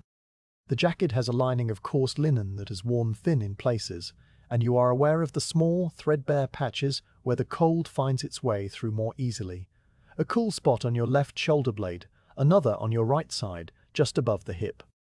These spots are familiar to you now, old acquaintances that you note without concern, and you sometimes shift your pack or adjust your posture to pull the fabric a little tighter over them, a small automatic correction that your body makes on its own. The shirt beneath the jacket is the oldest of your garments, a simple, long-sleeved piece of unbleached linen that was once white but has yellowed with age and use. The linen is thin and soft from countless washings, its fibers relaxed into a texture that is almost silken, and it moves against your skin with a gentle, whispering touch that you rarely notice unless you stop to pay attention. The collar of the shirt is frayed, the threads loosened into a soft, wispy fringe that tickles your neck when you turn your head, and the cuffs are similarly worn, their edges rolled inward where they have been folded back too many times. The shirt does not provide much warmth on its own. Its purpose is to create a pocket of still air between your skin and the wool above, a thin, invisible barrier that the cold must cross before it can reach you. You are grateful for this shirt in a quiet, unspoken way, and you treat it with the gentle care that old, faithful things deserve. The cold makes its way through these layers with a slow, patient determination, seeping inward degree by degree over the long hours of the march. You feel it first on your chest, a broad, cool pressure that spreads across your sternum and then moves outward, reaching toward your shoulders and down your arms. The cold on your chest is not a sharp sensation, but a steady, gradual presence, a coolness that deepens so slowly that you're never quite sure when it began. You become aware of it as a fact, a condition of your body, and you accept it without resistance, letting it settle into you the way you let the rhythm of the march settle into your feet. The cold is there, and you are here, and the two of you have reached an understanding that requires no words. Your arms feel the cold differently, the outer surfaces where the wind strikes directly becoming numb, more quickly than the inner surfaces that press against your sides. The difference is subtle but distinct, a gradient of sensation that runs from the dull, distant ache of your outer forearms to the faint, residual warmth of your inner elbows. You sometimes cross your arms over your chest as you walk, tucking your hands into the opposite sleeves, and this small gesture shifts the balance of warmth, bringing the numb outer surfaces into contact with the warmer inner ones. The relief is modest and brief, but it is enough to remind you that your body is still capable of generating heat, that the cold has not won yet, and you hold the position for as long as it remains comfortable before letting your arms fall back to your sides. Your hands live inside a pair of heavy woolen mittens that have seen better days, the thumbs worn thin and the palms patched with scraps of leather stitched on with coarse, uneven thread.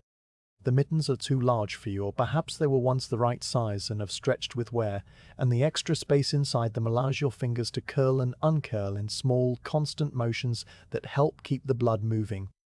The wool of the mittens is thick and springy, and it traps a layer of warm air around each hand, but the cold eventually finds its way through, creeping in through the worn spots and the gaps at the wrists, and after a while your fingers begin to stiffen. The sensation starts at the tips, a gentle, spreading numbness that turns your fingertips into distant, padded things, and then it moves downward, joint by joint, until your whole hand feels thick and slow and slightly foreign. You can still move your fingers, can still grip the musket strap or adjust your pack, but the movements require more thought than they did before, a conscious instruction sent from your mind to each digit, and you perform them with a slow, deliberate care. The boundary between the warmth of your body and the cold of the air is a shifting, uncertain line that you can feel most clearly at your collar and your cuffs, the places where the layers end and your skin is exposed. The skin of your neck is bare above the collar of your shirt, a narrow strip of vulnerability that the wind finds with unerring precision, and the cold there is a sharp, biting presence that you feel with every shift of the air. You have learned to tuck your chin down, pulling the collar of your greatcoat higher, and the coarse wool scratches your throat with a familiar, grounding irritation. The sensation is not unpleasant. It is a reminder of the edge of yourself, the place where you end and the world begins, and you find a strange comfort in its constancy. Your feet exist in a separate world, a distant country that you visit only occasionally with your attention. They are wrapped in two pairs of stockings, the inner pair of thin, soft wool, and the outer pair of thicker, coarser weave, and then encased in boots of stiff, unyielding leather that have frozen into the shape of your feet over many days of marching. The boots are cold from the moment you put them on, the leather holding the memory of the night's frost, and they never truly warm up, never reach that state of comfortable neutrality that you dimly remember from warmer days. Instead, they remain in a steady condition of cool numbness that you have come to accept as normal, a baseline that you no longer question.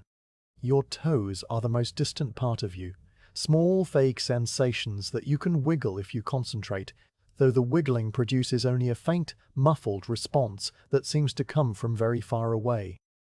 You check on your toes from time to time, a quiet inquiry sent down through your legs, and the response that comes back is always the same: still here, still cold, still moving. That is enough. The cold has a way of simplifying the world, stripping away everything that is not essential, and leaving only the bare facts of your existence.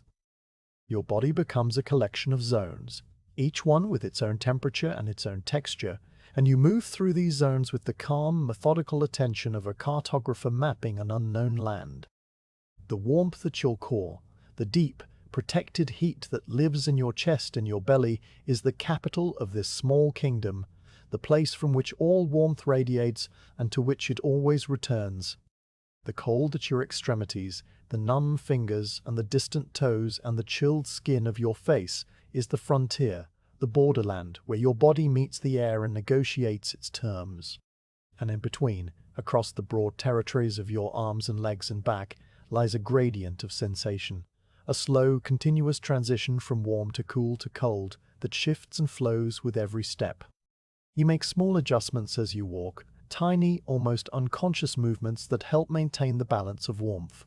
You tug at the cuff of your left sleeve, pulling it down over the gap where the mitten meets the wrist, and the gesture closes a small breach in your defenses, restoring a few degrees of warmth to the exposed skin. You unwrap the strip of cloth that serves as your scarf, shake the frost from its folds with a single brisk snap, and then re-wrap it around your neck, tucking the ends more securely under your collar. The fresh, dry cloth feels warmer than the damp, frozen one it replaces, and the difference, though small, is a quiet pleasure.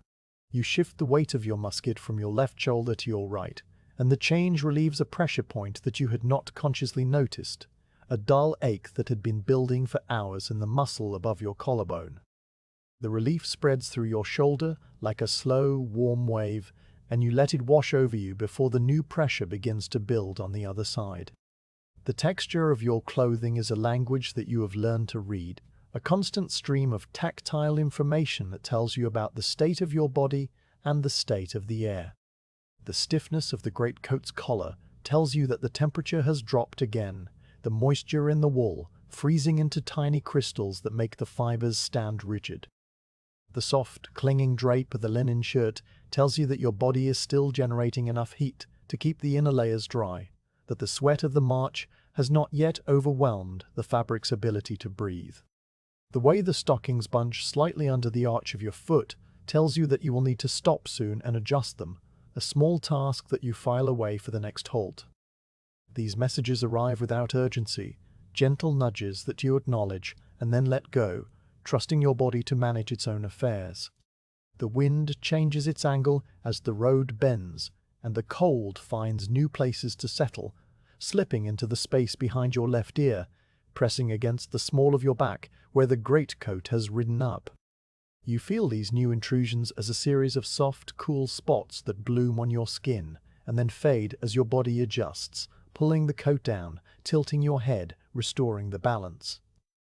The process is continuous, a slow, quiet dance between you and the environment, and it occupies a part of your mind that asks for nothing else, that is content to simply manage and monitor and maintain.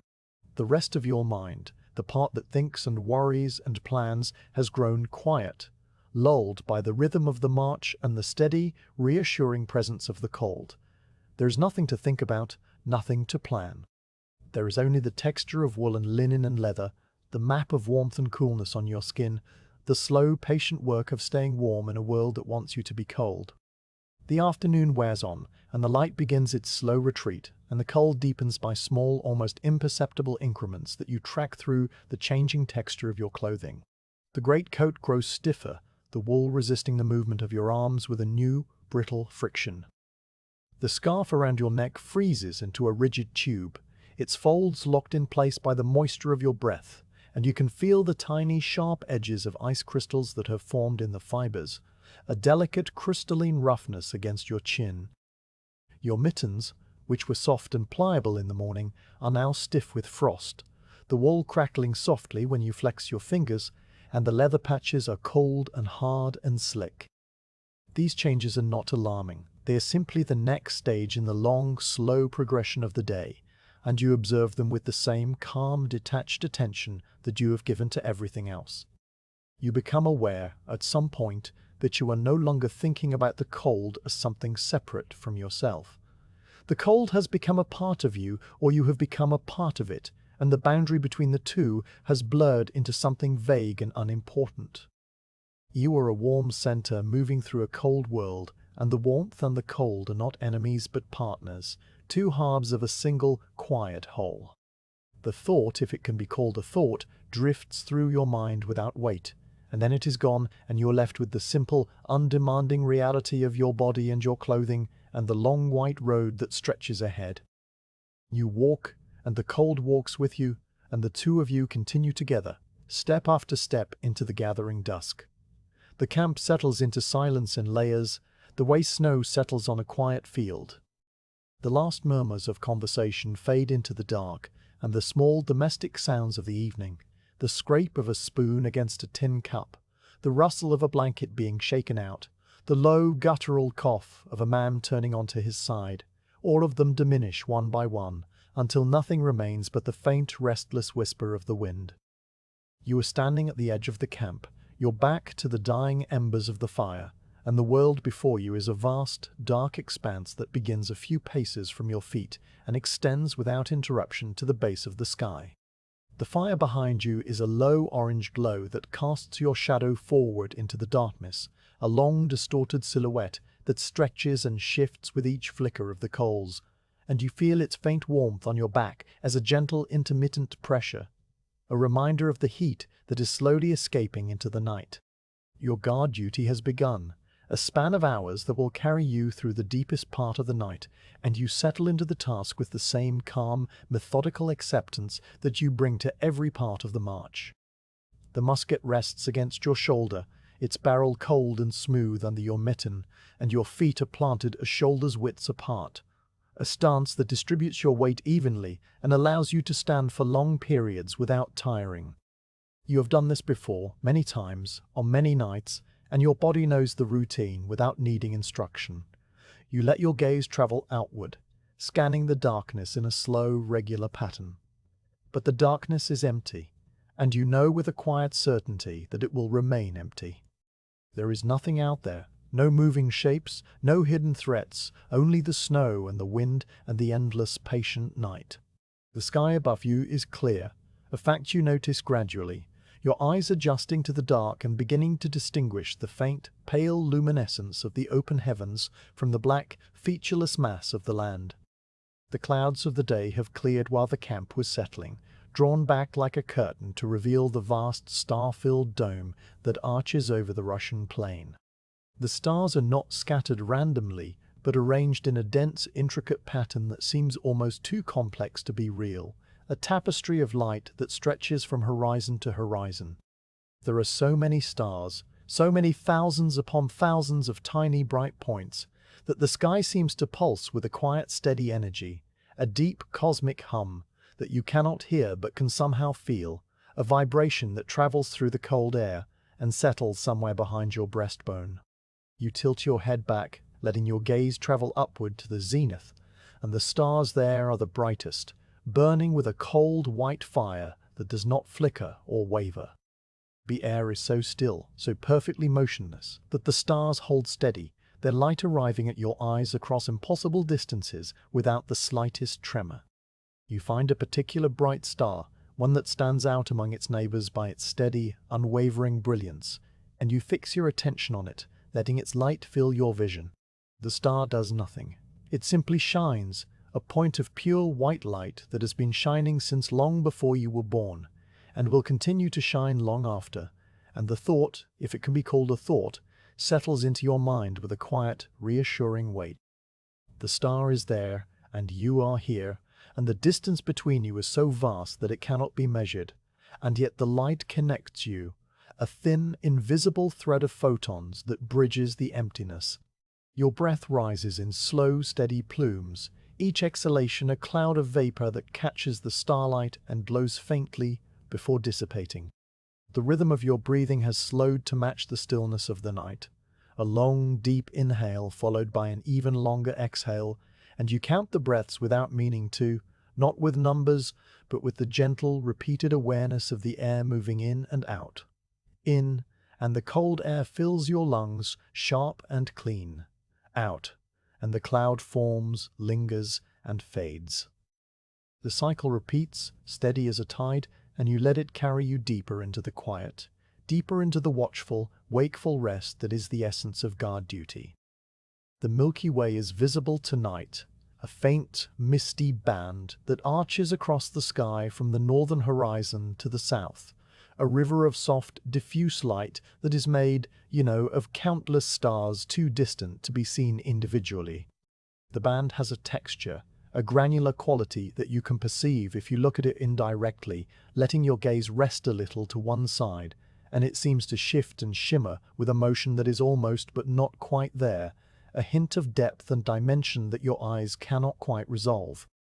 You trace the path of the Milky Way across the sky, your gaze moving slowly from one horizon to the other, and you see the dark patches within it, the regions where clouds of cosmic dust block the light of the stars behind, creating shapes and voids that have no names but are beautiful in their quiet, abstract way.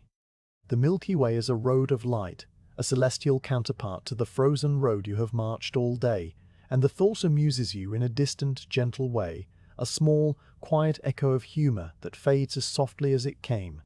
The cold intensifies as the night deepens, a slow, steady drop in temperature that you feel first on your cheeks and then on the bridge of your nose, the exposed skin tightening and growing numb. You shift your weight from one foot to the other, a small, careful movement that crunches the snow beneath your boots with a soft, compressed sound. And then you are still again, your body finding its new balance, your eyes returning to the sky. The cold is not uncomfortable, it is simply a condition, a fact of the night, and you accept it the way the stars accept their fixed positions, without complaint or resistance.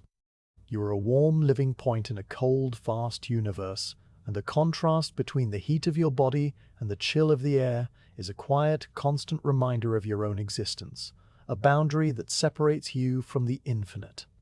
The stars have begun to turn, but the motion is so slow that you cannot perceive it directly.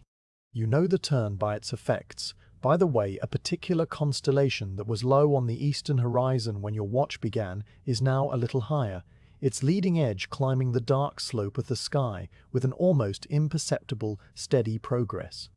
You choose a bright star near the horizon, a golden point that flickers slightly where the thicker air near the ground disturbs its light, and you watch it for a long, slow interval, marking its position against the silhouette of a distant, snow-covered rise. The star does not seem to move, but if you look away and then look back after a dozen slow breaths, you can see that it has shifted, just slightly, a fraction of a degree higher, a tiny, incremental step on its long arc across the heavens. The movement is a kind of clock, a celestial timepiece that measures the hours not in minutes, but in the slow, majestic sweep of the cosmos, and you let it mark the passage of your watch with its patient, reliable motion. The constellation that the star belongs to is a shape you recognize, a pattern of 7 bright points that form a shape like a plow or a dipper, and you trace its outline with your eyes, moving from star to star in a slow, deliberate sequence. The stars of the constellation are all different colors, you notice. Some are cold blue-white, others a warmer yellowish gold, and one, the brightest, glows with a faint reddish tinge that you can only see when you look at it directly. The differences are subtle, barely perceptible, but they are there, and you take a quiet pleasure in the act of noticing them, a pleasure that asks for nothing and leaves nothing behind. The constellation climbs slowly, its handle angling upward, its bowl tilting as it rotates around a fixed point you cannot see, and the motion is so smooth, so perfectly fluid, that it seems like the whole sky is a single living thing, a vast, slow-turning wheel that has been spinning since the beginning of time. Your mind has grown very quiet now, emptied of thought and filled instead with a simple, direct experience of seeing. You are not thinking about the stars, you are simply watching them, receiving their light with an open, unjudging attention that asks no questions and expects no answers. The stars do not mean anything. They are simply there, beautiful and distant and indifferent, and their indifference is a kind of gift, a release from the need to understand or interpret or respond. You stand in the snow with your musket on your shoulder, and you look at the sky, and that is all there is. The world has been reduced to this single, perfect activity, and the hours pass without weight, without urgency, without any sense of time at all. A sound rises from the camp behind you, a soft, muffled murmur that might be a man talking in his sleep or the settling of a frozen blanket, and it draws your attention back to the earth for a moment. You turn your head, scanning the dark shapes of the sleeping men, and you see nothing out of place, no movement, no disturbance. The fire is a bed of glowing embers now, its light a deep, pulsing red that illuminates the nearest bundles of blankets with a faint, warm glow, and the sight of it is comforting in a way you do not try to name. You turn back to the sky, and the stars are still there, still turning, still shining, as if you had never looked away. The brightest star you have been watching has now climbed a noticeable distance above the horizon, its golden light steady and clear, no longer flickering as it did when it was lower. You watch it for another long, slow interval, and you notice that it has reached the highest point of its arc, the meridian, the moment when its motion seems to pause before it begins the long descent toward the western horizon. The star hangs there, suspended at the top of the sky, and you feel a quiet kinship with it, a shared moment of stillness at the center of the night. The star has traveled across half the heavens to reach this point, and it will travel the other half before the dawn, but for now it rests, and you rest with it, standing in the snow with your breath rising in steady clouds, a small temporary companion to a light that has burned for billions of years. The night deepens further, the cold reaching its lowest point in the hours before dawn, and you feel it as a slow, spreading numbness that moves from your extremities inward, a gentle, persistent pressure that wraps around you like a second blanket. Your toes are distant now, small cold points that you can barely feel, and your fingers are stiff inside your mittens, the joints slow to respond when you flex them. You stamp your feet once, twice, a soft, rhythmic thud that sends a brief flare of sensation up through your legs, and then you are still again, your body settling back into its patient, watchful stance. The cold is not a threat, it is a companion, a quiet, familiar presence that has been with you for so long that you can no longer imagine being without it. The stars have shifted again, the constellation you are tracking now well past the meridian and beginning its slow downward slide toward the west. The bright star that marked the top of its arc is now slightly lower, its position relative to the distant rise having changed by a small, measurable amount, and you note this change with a calm, detached satisfaction, the way you might note the turning of a page in a very long book. The night is moving, the stars are moving, and you are moving with them, a small, patient observer caught in the same slow, cosmic drift that carries the galaxies and the planets and the distant, unseen suns. The thought is not a thought, but a feeling, a deep, quiet sense of belonging that has no words and needs none. The eastern horizon, which has been a sharp, black line separating the dark land from the dark sky, begins to change its quality, the blackness softening into a deep, velvety blue that is almost, but not quite, grey.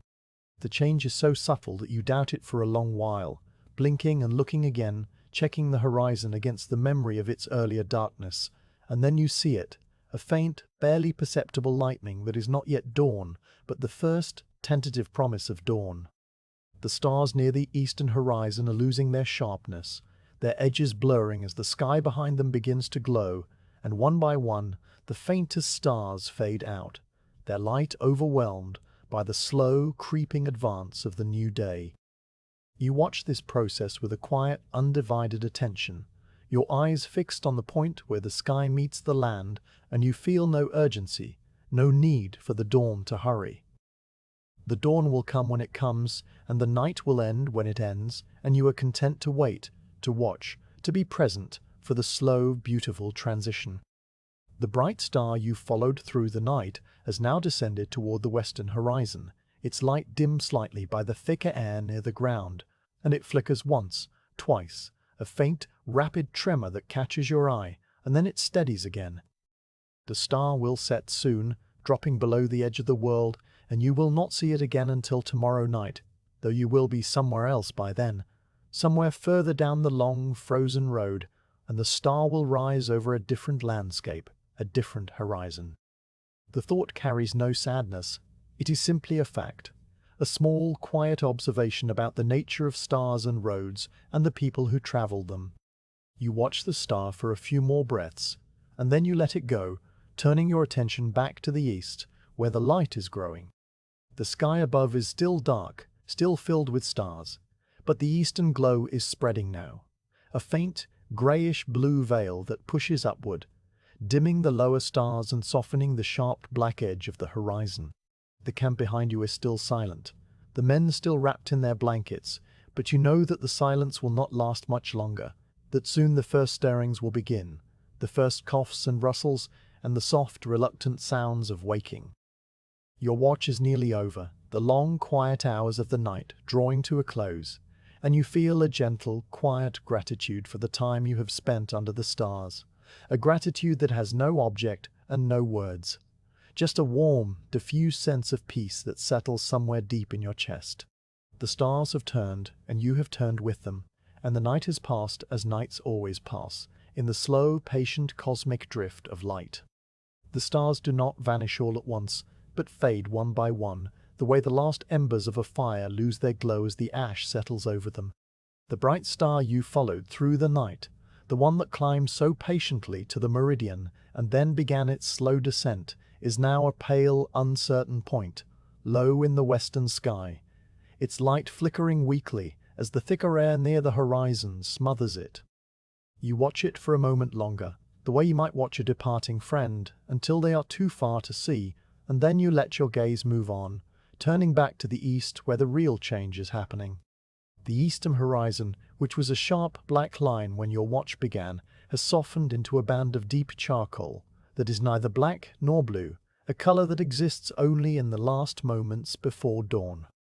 Above this band, the sky is still dark, still scattered with stars, but the darkness has lost its depth, its velvety richness replaced by a flat, thin quality that makes the stars look smaller and more distant, as if they are retreating from the world. The cold deepens in these final moments of the night, a phenomenon you have experienced before, but still notice with a quiet, detached interest. The air seems to contract around you, pressing in from all sides with a new, sharper insistence, and the snow at your feet emits a faint, brittle creak as the temperature drops another degree. Your body feels it as a tightening of the skin on your face, a slow drawing sensation that pulls at the corners of your eyes and makes your cheekbones ache with a dull, distant throb. The cold has always been there, a constant companion through the long hours of darkness, but now it seems to concentrate itself, gathering its strength for one final, quiet assault before the sun takes over. You tuck your chin deeper into your collar, and the wool of your greatcoat rasps against your throat, a familiar grounding texture that reassures you in the immense cold silence. The first hint of true light is not a color, but a quality, a subtle, almost imperceptible transparency that seeps into the eastern sky like water into dry cloth. The blackness of the horizon line begins to separate into layers, a thin, dark strip of land at the bottom, and a softer, grayer band of sky above it, and the boundary between the two sharpens by slow degrees, becoming a distinct, visible line that stretches across the entire width of your vision. This line is the edge of the world, the place where the frozen plain meets the dome of the heavens, and it has been invisible for so many hours that its return feels like a quiet, gentle revelation, a reminder that the earth is still there, still solid, still holding you up. You watch the line for a long while, letting your eyes trace its subtle, undulating contour, and you see the small irregularities where distant hills or clusters of trees interrupt its smoothness, details that were swallowed by the dark and are now slowly, patiently returning. The grey veil rises from the eastern horizon like a slow, silent tide, spreading upward and outward in a great, diffuse wash of dim light. It is not a dramatic sunrise, no blaze of colour or fiery streaks of cloud, but a gradual, modest brightening that happens so slowly you cannot measure it. The veil is the colour of old pewter, a soft, metallic grey that holds no warmth and promises no sun, and it pushes the darkness ahead of it, compressing the remaining night into a shrinking band above the western horizon. The stars in the east have all faded now, their light dissolved into the growing greyness, and the stars overhead are beginning to lose their sharpness, their edges blurring as the veil climbs higher. You look up and see the last brightest planets still clinging to visibility, pale, steady points that resist the dawn a little longer, and you watch them with a calm, patient attention until they too are gone, swallowed by the light. The snow, which was a deep, luminous blue in the starlight, now transforms into a field of monochrome grey that stretches away on all sides with a flat, even tonality. The blue drained out of the snow sometime during the transition, a slow, quiet shift that you did not notice until it was already complete, and now the ground is a vast, pale grey canvas that matches the sky almost perfectly, so that the world seems to be made of a single, seamless substance. There is no colour anywhere, no green or brown or white, only shades of grey that range from the pale, silvery surface of the nearest snowdrifts to the dark charcoal smudge of a distant line of trees on the northern horizon. The lack of colour is not sad or bleak. It is simply the way things are, a quiet, restful monochrome that asks nothing of your eyes and gives nothing but stillness. Objects begin to emerge from the grey as the light strengthens, not suddenly but in a slow, gradual condensation of form, as if the world is being drawn into existence by a patient, invisible hand.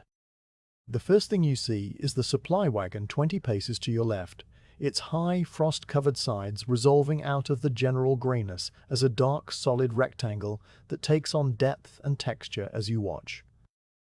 The frost on the wagon glints very faintly, a scatter of tiny, pale sparkles that catch the diffuse light and then release it, and the wheels are visible now, their spokes dusted with snow, the iron rims dark against the lighter ground. Beyond the wagon, the humped shapes of the oxen become visible, still lying in their traces, their broad dark backs rising and falling with the slow steady rhythm of sleep. The oxen do not stir, do not lift their heads, and you watch their breathing for a moment, the gentle rise and fall of their flanks before your gaze moves on. More details appear as the grey veil continues its slow climb. A discarded pack lies half buried in the snow, a short distance from the wagon, its leather straps frozen into stiff, angular curves that point in different directions, and you notice the small dark stain where the leather has been worn smooth by the rub of a shoulder. The pack is empty, its contents long since redistributed or abandoned, and it sits in the snow with a quiet, resigned permanence that you find oddly restful. Further off, the shape of the next sentry becomes visible, a dark, upright figure standing with his back to you, his musket propped against his shoulder, his greatcoat hanging in frozen, motionless folds. He does not move, does not acknowledge the dawn, and you do not call out to him. There is no need for words in this slow, grey morning, no need for anything but the shared, silent witness of the new day. The light has grown strong enough now to cast the faintest of shadows, not the sharp, black shadows of a sunny day, but soft, diffuse patches of darker grey that pool beside every object like spilt water. Your own shadow appears at your feet, a thin, pale outline that stretches a little to the west, its edges so blurred that it seems to merge with the snow around it. You look at your shadow for a moment, this dim, grey companion that has returned after a night of absence, and you shift your weight slightly, watching the shadow shift in response.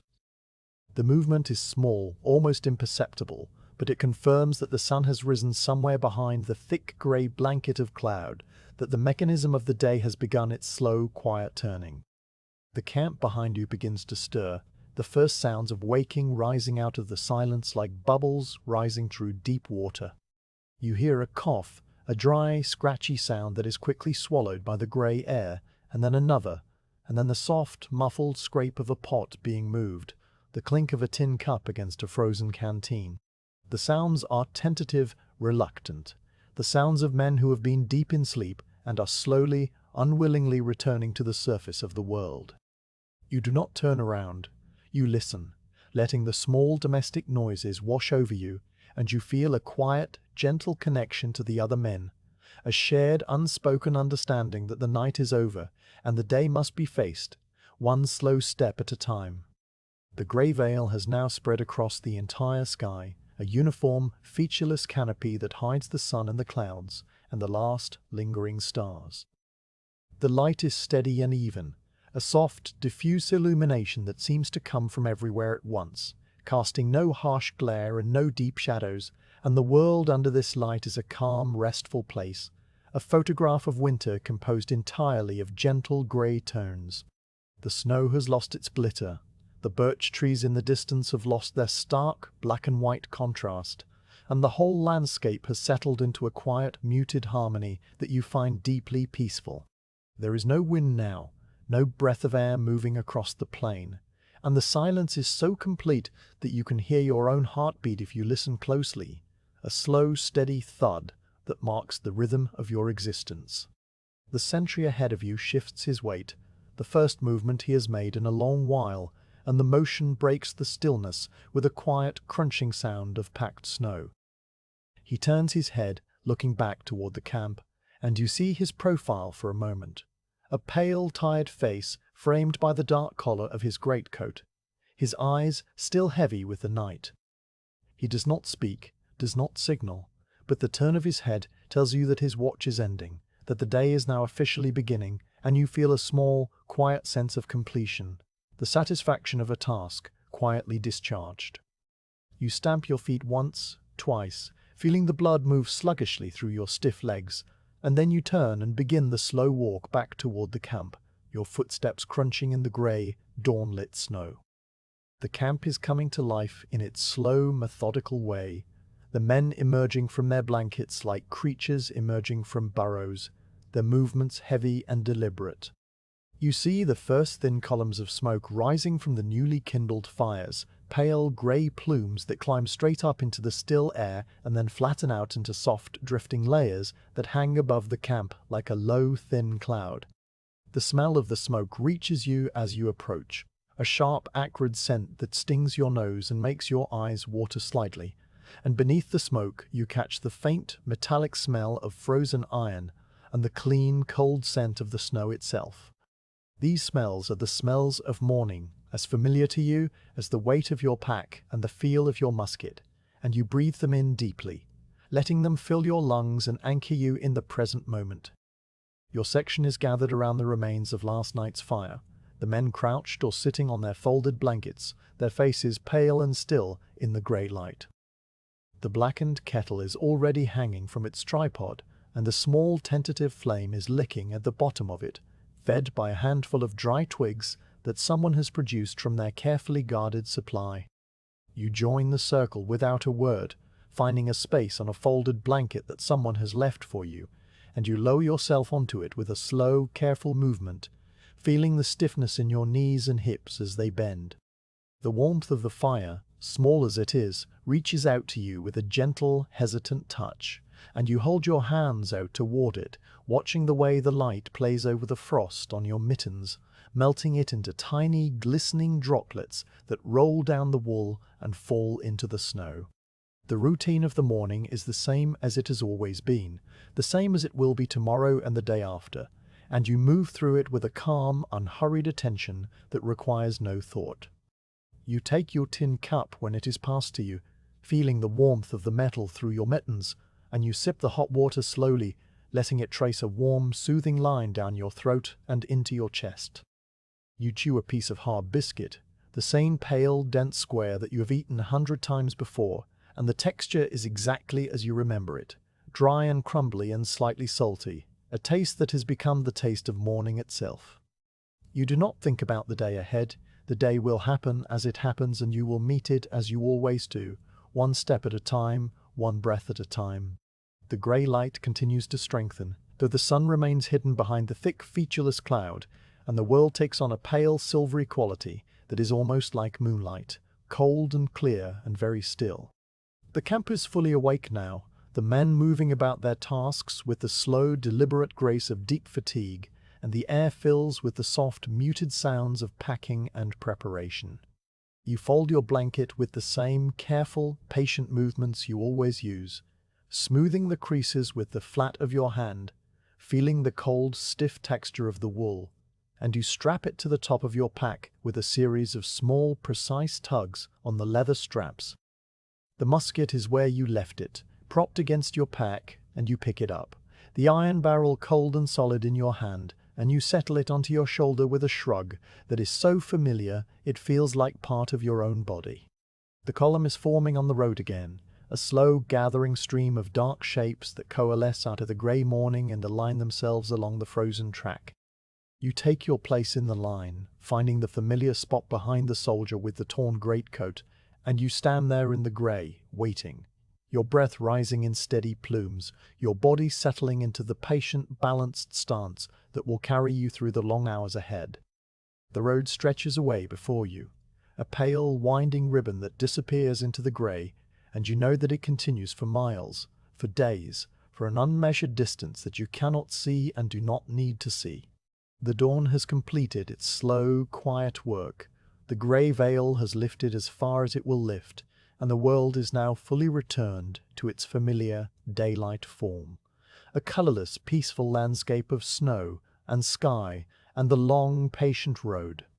You are ready, or as ready as you ever are, and you wait for the motion to begin, the slow, forward tilt of the column that will carry you into the new day. The column forms again in the grey morning light, and you step back onto the road as if you had never left it. The track under your boots is the same packed snow, the same frozen ruts and dimpled hoofprints that you have walked over for days beyond counting, and your feet find their old rhythm without a single conscious thought. Ahead of you, the soldier with the torn greatcoat is already in place, the familiar rip in the fabric flapping softly with each step he takes, and behind you the steady, muffled crunch of the next man's boots confirms that the line is complete, unbroken, stretching away into the pale distance in both directions.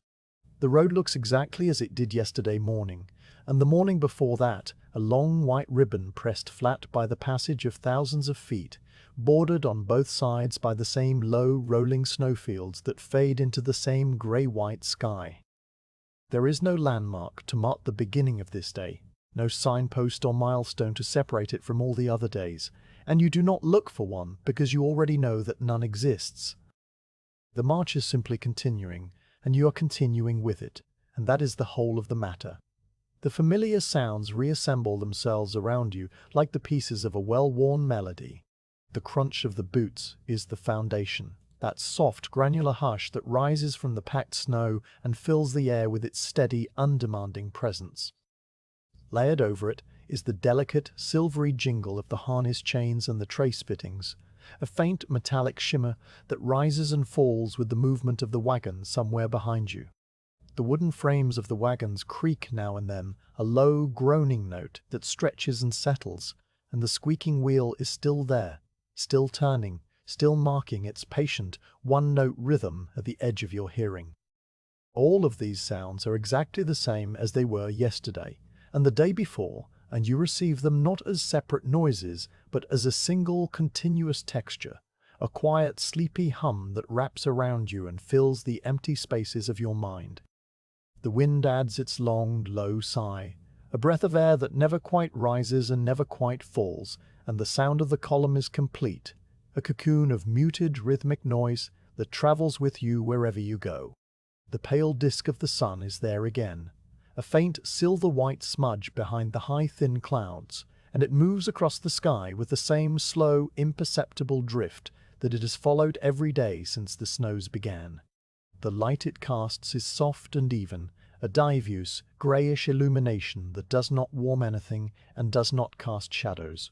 And under this light the world remains a monochrome study of pale greys and muted whites, a colourless landscape that asks nothing of your eyes. You lift your gaze to the horizon and see the road narrowing ahead of you, a long, straight line that tapers to a vanishing point in the far distance, a point that never seems to come any closer, no matter how many steps you take. The perspective is a flat, simple geometry of two converging lines. The dark track of the road and the paler white of the surrounding snow, and the point where they meet is the still, silent center of the world, a place that you will never reach because reaching is not the purpose. The purpose is the walking, the steady, rhythmic motion of your body through the cold air, and you give yourself to it completely.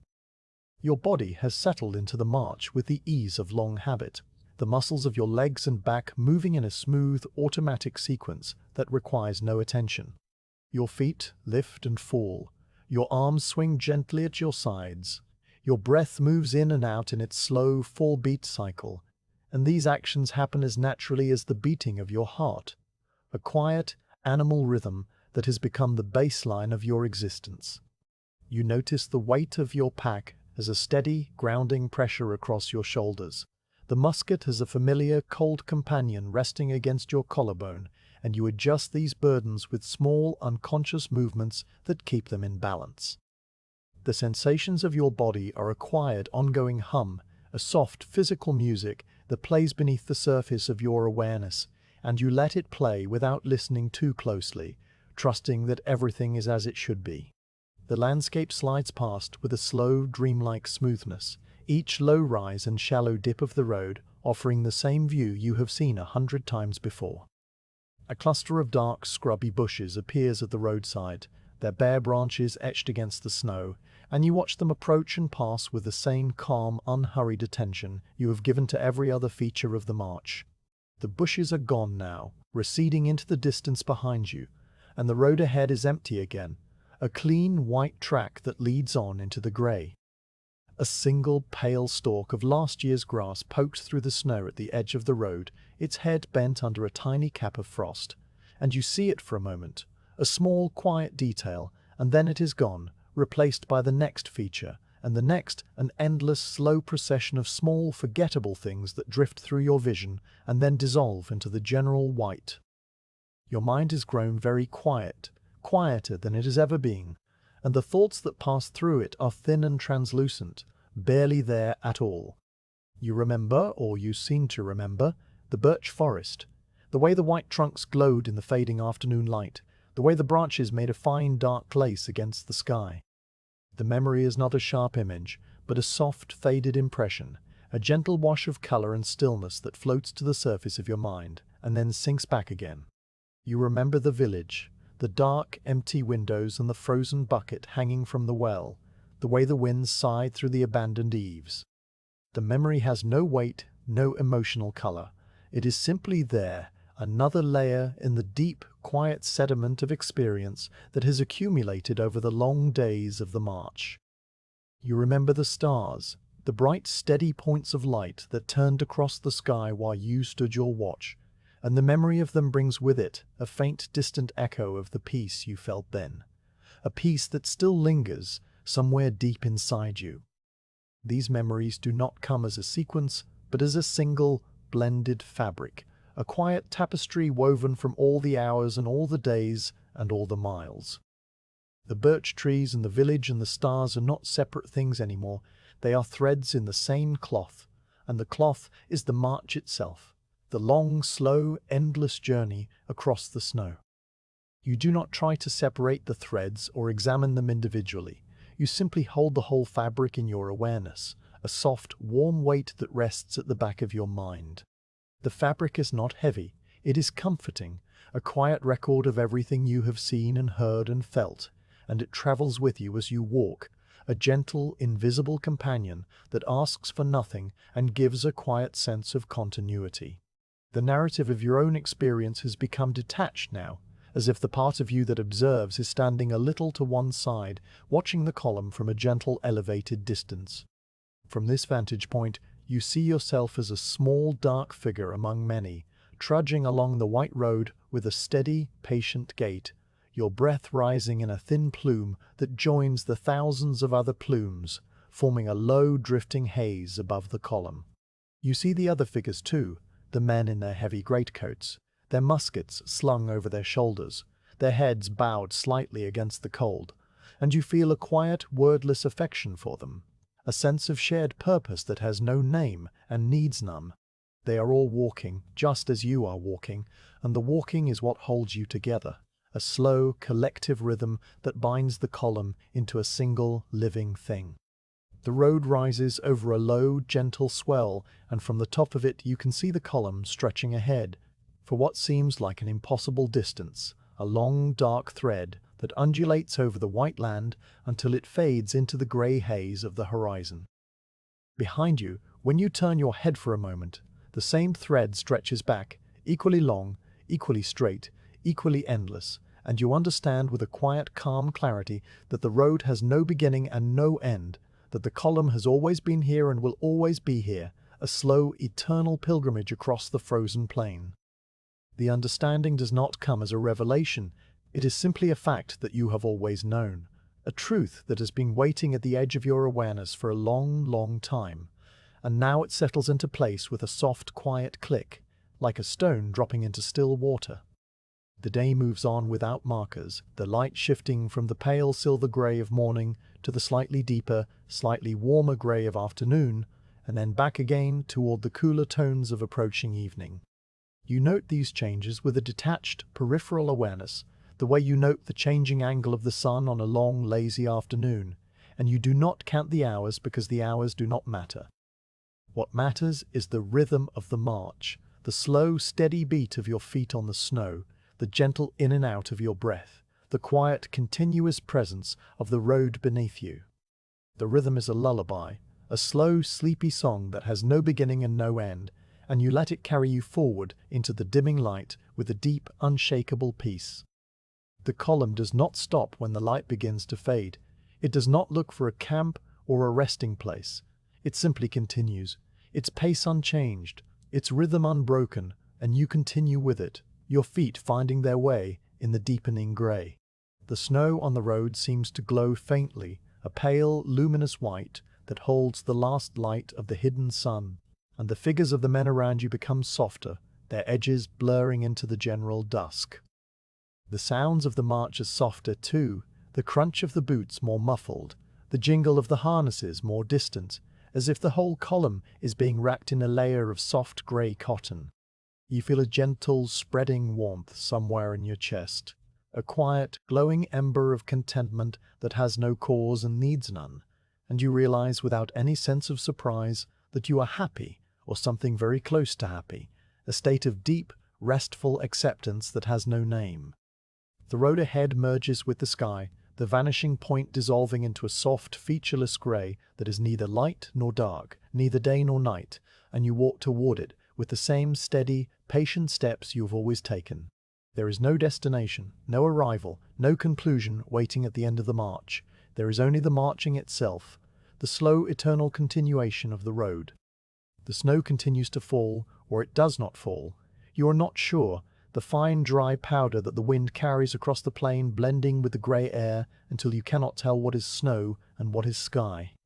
The world is a soft, white quiet, a place of infinite gentle stillness, and you are a small warm point moving through it, a point of calm, steady consciousness that asks for nothing, fears nothing, and wants nothing but to keep walking.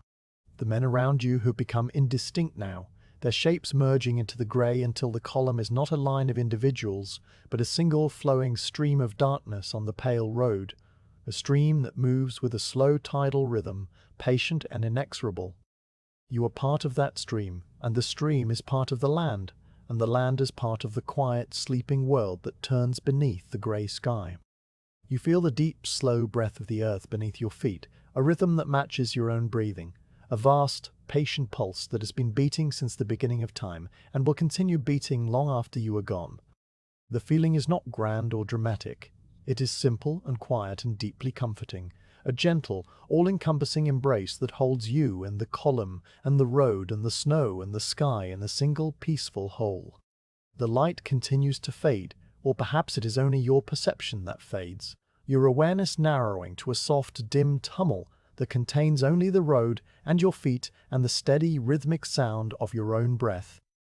The details of the world have slipped away, the birches and the village and the stars all folded into the quiet blanket of memory, and what remains is the pure, simple essence of the march, the walking and the breathing and the slow, steady beat of the heart. You are not tired anymore, not cold, not anything but a calm, peaceful presence, moving through a calm, peaceful space. The road stretches ahead without end, and you walk it without haste, without effort, without any thought of stopping, and the walking is the most natural thing in the world, the simplest and most restful thing you have ever done. The grey deepens into a soft, velvety darkness that is not the darkness of night, but the darkness of deep, dreamless sleep. A warm, enfolding darkness that wraps around you like a heavy blanket. The sound of your footsteps fades into a distant, rhythmic hush. The sound of your breathing becomes a gentle, whispered tide, and you feel yourself sinking into the quiet, letting go of the last faint threads of awareness, with a slow, peaceful exhale. The road is still there, still stretching ahead into the soft white quiet, and the march is still continuing, a slow, eternal pilgrimage that will never end, a gentle, hypnotic rhythm that carries you forward, step after step into the deep, restful silence where all journeys find their quiet, perfect rest.